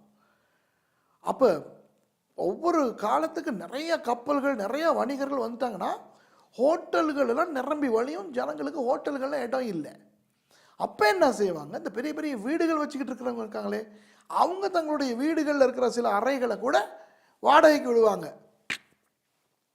B&Bன்னு சொல்லுவாங்க, பெட் அண்ட் பிரேக்ஃபாஸ்ட். அந்த மாதிரி விடுவாங்க. இந்த வீடுகளும் நிரம்பிருச்சுன்னு சொன்னால் ஜனங்களுக்கு தங்குறதுக்கு இடம் இருக்காது. அல்லது இதுகளுக்கு பணம் கட்டுறது அளவுக்கு செலவழிக்கிறதுக்கு விருப்பம் இல்லாதவங்களும் வரலாம் இல்லையா? அவங்களுக்குன்னு கூடாரம் விற்கிறவங்க இருக்கிறாங்க. கூடாரம். அப்போ கொரிந்தில் இந்த பேமெண்ட்டுகளில், இந்த ரோட்டோரங்களில், தெரு ஓரங்களில் இந்த கூடாரம் விற்கிறவங்க இருக்காங்க. அப்போ கூடாரங்கள் ஒவ்வொரு விதவிதமான கூடாரம் இருக்கும். 2 பேர் தூங்குறது, 4 பேர் தூங்குறது, இந்த தூங்குறதுக்கு மட்டும் இல்லாமல் உட்கார்ந்து எல்லாம் இருக்கக்கூடிய அளவு பெரிய உயரமான கூரைகள் கொண்ட கூடாரங்கள், முக்கோண கூடாரங்கள், இப்படி ஏகப்பட்ட விதவிதமான கூடாரங்களை நீங்கள் ஒன்று வாடகைக்கும் வாங்கலாம் அல்லது சொந்தமாகவும் வாங்கலாம். அப்போ நீங்கள் எவ்வளோ காலம் இருக்க போகிறீங்கிறத பொறுத்து வாடகைக்கு வாங்குறது லாபமா, சொந்தமாக வாங்கிக்கிட்டு போகும்போது சுருட்டிக்கிட்டு கொண்டு போகிறது லாபமாங்கிறதெல்லாம் இருக்குது. ஆகவே கூடார வியாபாரம் சூப்பராக இருக்கும் அங்கே. அப்போ வர்ற ஜனங்க இந்த ஹோட்டல்களுக்கு போக விருப்பம் இல்லை, வாடி வீடுகளுக்கு போக விருப்பம் இல்லை, அல்லது இதெல்லாம் நிரம்பி வழியுது அப்படின்னா இந்த கூடாரங்களை வாங்கிட்டு போய் சில வீடுகளில் காணிகள், பெரிய நிலம் இருக்கு இல்லையா, அதெல்லாம் கூடாரங்களுக்கு விட்டுறது. அப்போ ஒரு கூடாரத்தை அடிச்சுக்கிட்டு ஒரு மாதம் இருக்கிறதுக்கு இவ்வளவு பணம், ஒரு கொஞ்சம் அளவு பணம். அப்போ அந்த தண்ணியெல்லாம், அந்த கிணத்து தண்ணியை பயன்படுத்தலாம், அங்கே சமைச்சிக்கிறலாம். இப்போ இந்த கொரிந்தில் மட்டும் கூடார வியாபாரம் ரொம்ப இந்த மாதிரி இருந்தபடினால அக்விலா பிரிசிலா 2 பேருமே கூடாரம் செய்கிறவங்களாக இருந்தாங்க.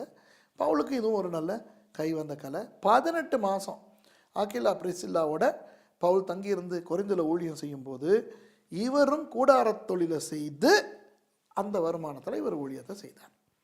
இப்போ நிறைய பேருக்கு தெரியும் பவுல் வந்து கூடார தொழில் செய்தார்னு. ஆனால் நிறைய பேருக்கு தெரியாது இவர் கொரிந்தில் மட்டும்தான் செஞ்சாருன்ட்டு. நிறைய பேர் நினைக்கிறாங்க அவர் வாழ்க்கை பூரா கூடார தொழில் செய்தார்னு.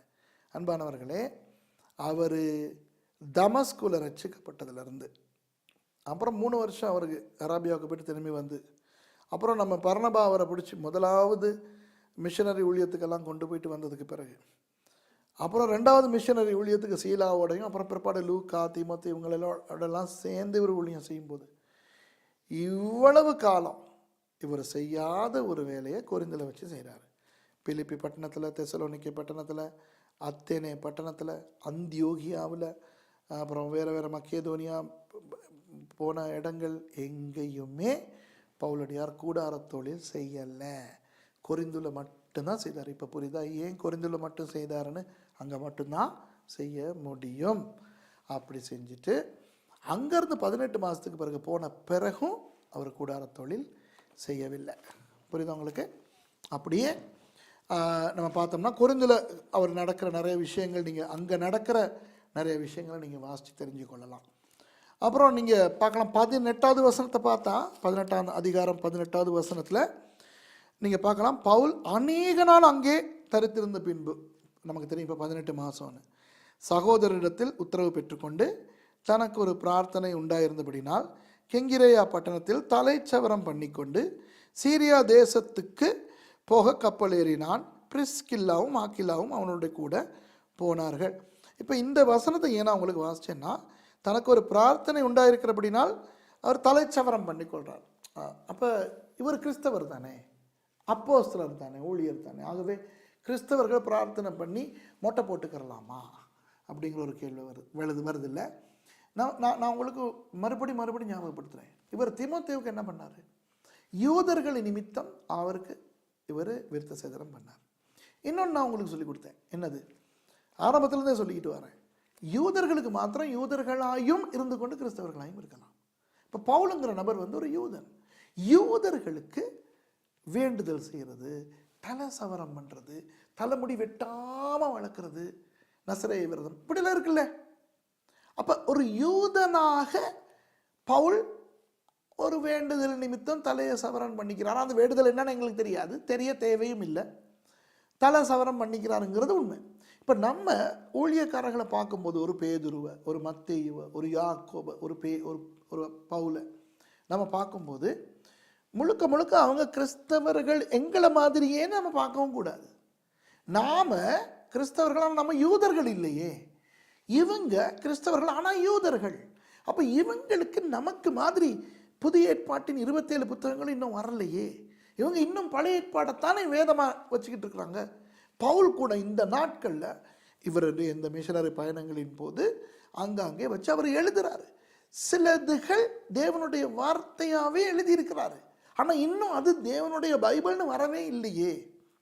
அப்படி இருக்கும்போது இவங்க யூதர்களா பழைய ஏற்பாடை மட்டும்தானே பயன்படுத்திக்கிட்டு இருக்காங்க. அப்போ இன்னும் அந்த பழைய ஏற்பாட்டினுடைய செயல்பாடுகள் இவங்களுடைய வாழ்க்கையில் இருக்கும் தானே. ஆகவே இவர் தலைச்சவரம் பண்ணிக்கொள்றது யூதனாக அவர் வேண்டிக் கொண்ட ஒரு வேண்டுதல். இதை வச்சுக்கிட்டு தயவு செய்து சொல்லாதீங்க அப்போ நம்மளும் வேண்டுதல் பண்ணிக்கிட்டு மொட்டை போடலாம் அப்படின்னு. முடியாது. கிறிஸ்தவர்கள் வேண்டுதல் பண்ணி மொட்டை போட வேண்டிய அவசியம் கிடையாது. யூதர்கள் மொட்டை போடுறதும் இருக்குது, தலைச்சவரனே பண்ணிக்கொள்ளாமல் நசரேய விரதம் அப்படியே தலைமுடியை வளர்க்குறதும் இருக்குது. இது எதுவுமே நமக்கு இல்லை. புதிய ஏற்பாட்டில் நமக்கு தேவையில்லை. பவுல் புதிய ஏற்பாட்டில் வாழ்ந்தவராக இருந்தாலும் இவர் யூதனாக இந்த இடத்துல இந்த வேலையை செய்கிறாருங்கிறத மாத்திரம் நீங்கள் மனசில் வச்சுக்கிறங்க. அப்புறம் அங்கேருந்து அப்படியே அவங்க எபேஸுக்கு போகிறாங்க. ஆனால் அது அடுத்த பிரயாணத்தில் தான். இப்போ 18 அவர் அங்கேருந்து போய் அப்படியே நீங்கள் பார்க்கலாம் 21வது வசனத்தில், வருகிற பண்டிகையில் எப்படியாகிலும் நான் எருசலேமில் இருக்க வேண்டும், தேவனுக்கு சித்தமானால் திரும்பி உங்களிடத்துக்கு வருவேன் என்று சொல்லி அவர்களிடத்தில் உத்தரவு பெற்றுக்கொண்டு கப்பல் ஏறி எபேசுவை விட்டு புறப்பட்டு செசரியா பட்டணத்துக்கு வந்து எருசலேமுக்கு போய் சபையை சந்தித்து அந்தியோகியாவுக்கு போனான். 2வது மிஷனரி பயணம் முடியுது 22வது வசனத்தோட. புரியுதா? அவர் வந்து அப்படியே எருசலேமுக்கும் போயிட்டு அப்படியே அவர் அந்தியோகியாவுக்கு போகிறார். அந்தியோகியாவில் தானே தொடங்கினார். அந்தியோகியாவில் தொடங்கி அப்படியே ஞாபகம் இருக்கும். அவர் அங்கங்கெல்லாம் போயிட்டு மக்கெதோனியா போயிட்டு பிலிப்பு பட்டணம் போயிட்டு அப்படியே தெசலோனிக்காவுக்கு இறங்கி அத்தேனே போய் அப்படியே கொரிந்து வந்து அங்கேருந்து திரும்ப எருசலேம் வந்துட்டு இப்போ அந்தியோகியாவுக்கு போயிட்டார். அவருடைய 2வது மிஷனரி பயணத்தில் சம்மந்தப்பட்டவங்க யார் யார்? சீலாவை கூட்டிகிட்டு போனார். அப்புறம் தீமோத்தேயு வந்தார். அப்புறம் நான் சொன்னேன் இவர் லூக்கா அதுக்குள்ளே சம்மந்தப்பட்டார். அப்புறம் அவங்க கொரிந்துக்கு வந்த பிறகு அகிலா பிரிசில்லா இவரோட புறப்பட்டு வந்தார். அப்போ அப்போஸ்தலருடைய நடவடிக்கைகள் 8ஆம் பாகம். இதில் பவுலின் 2வது மிஷனரி பிரயாணத்தை பற்றி படித்தோம். உள்ள சில நல்ல விஷயங்கள் வந்துச்சு இல்லையா? அந்த சிறைச்சாலையில் நடந்த சம்பவம், நானும் என் வீட்டாரும் இல்லை நீயும் உன் வீட்டாரும் ரட்சிக்கப்படுவீர்கள், அது அப்புறம் கொரிந்து பட்டணம், இதெல்லாம் வந்துச்சு. சரி அன்பானவர்களே, 1 மணி நேரமும் 35 நிமிஷமும் படிச்சிட்டிங்க. நோட்ஸ் எல்லாம் அழகாக எழுதிக்கிறங்க. அப்போஸ்தலருடைய நடவடிக்கைகள் 9ஆம் பாடத்தில் உங்களை சந்திக்கிறேன், பவுலின் 3வது மிஷனரி பயணத்தோட. அப்போ கர்த்தர் உங்களை ஆசீர்வதிப்பாராக. ஆமென்.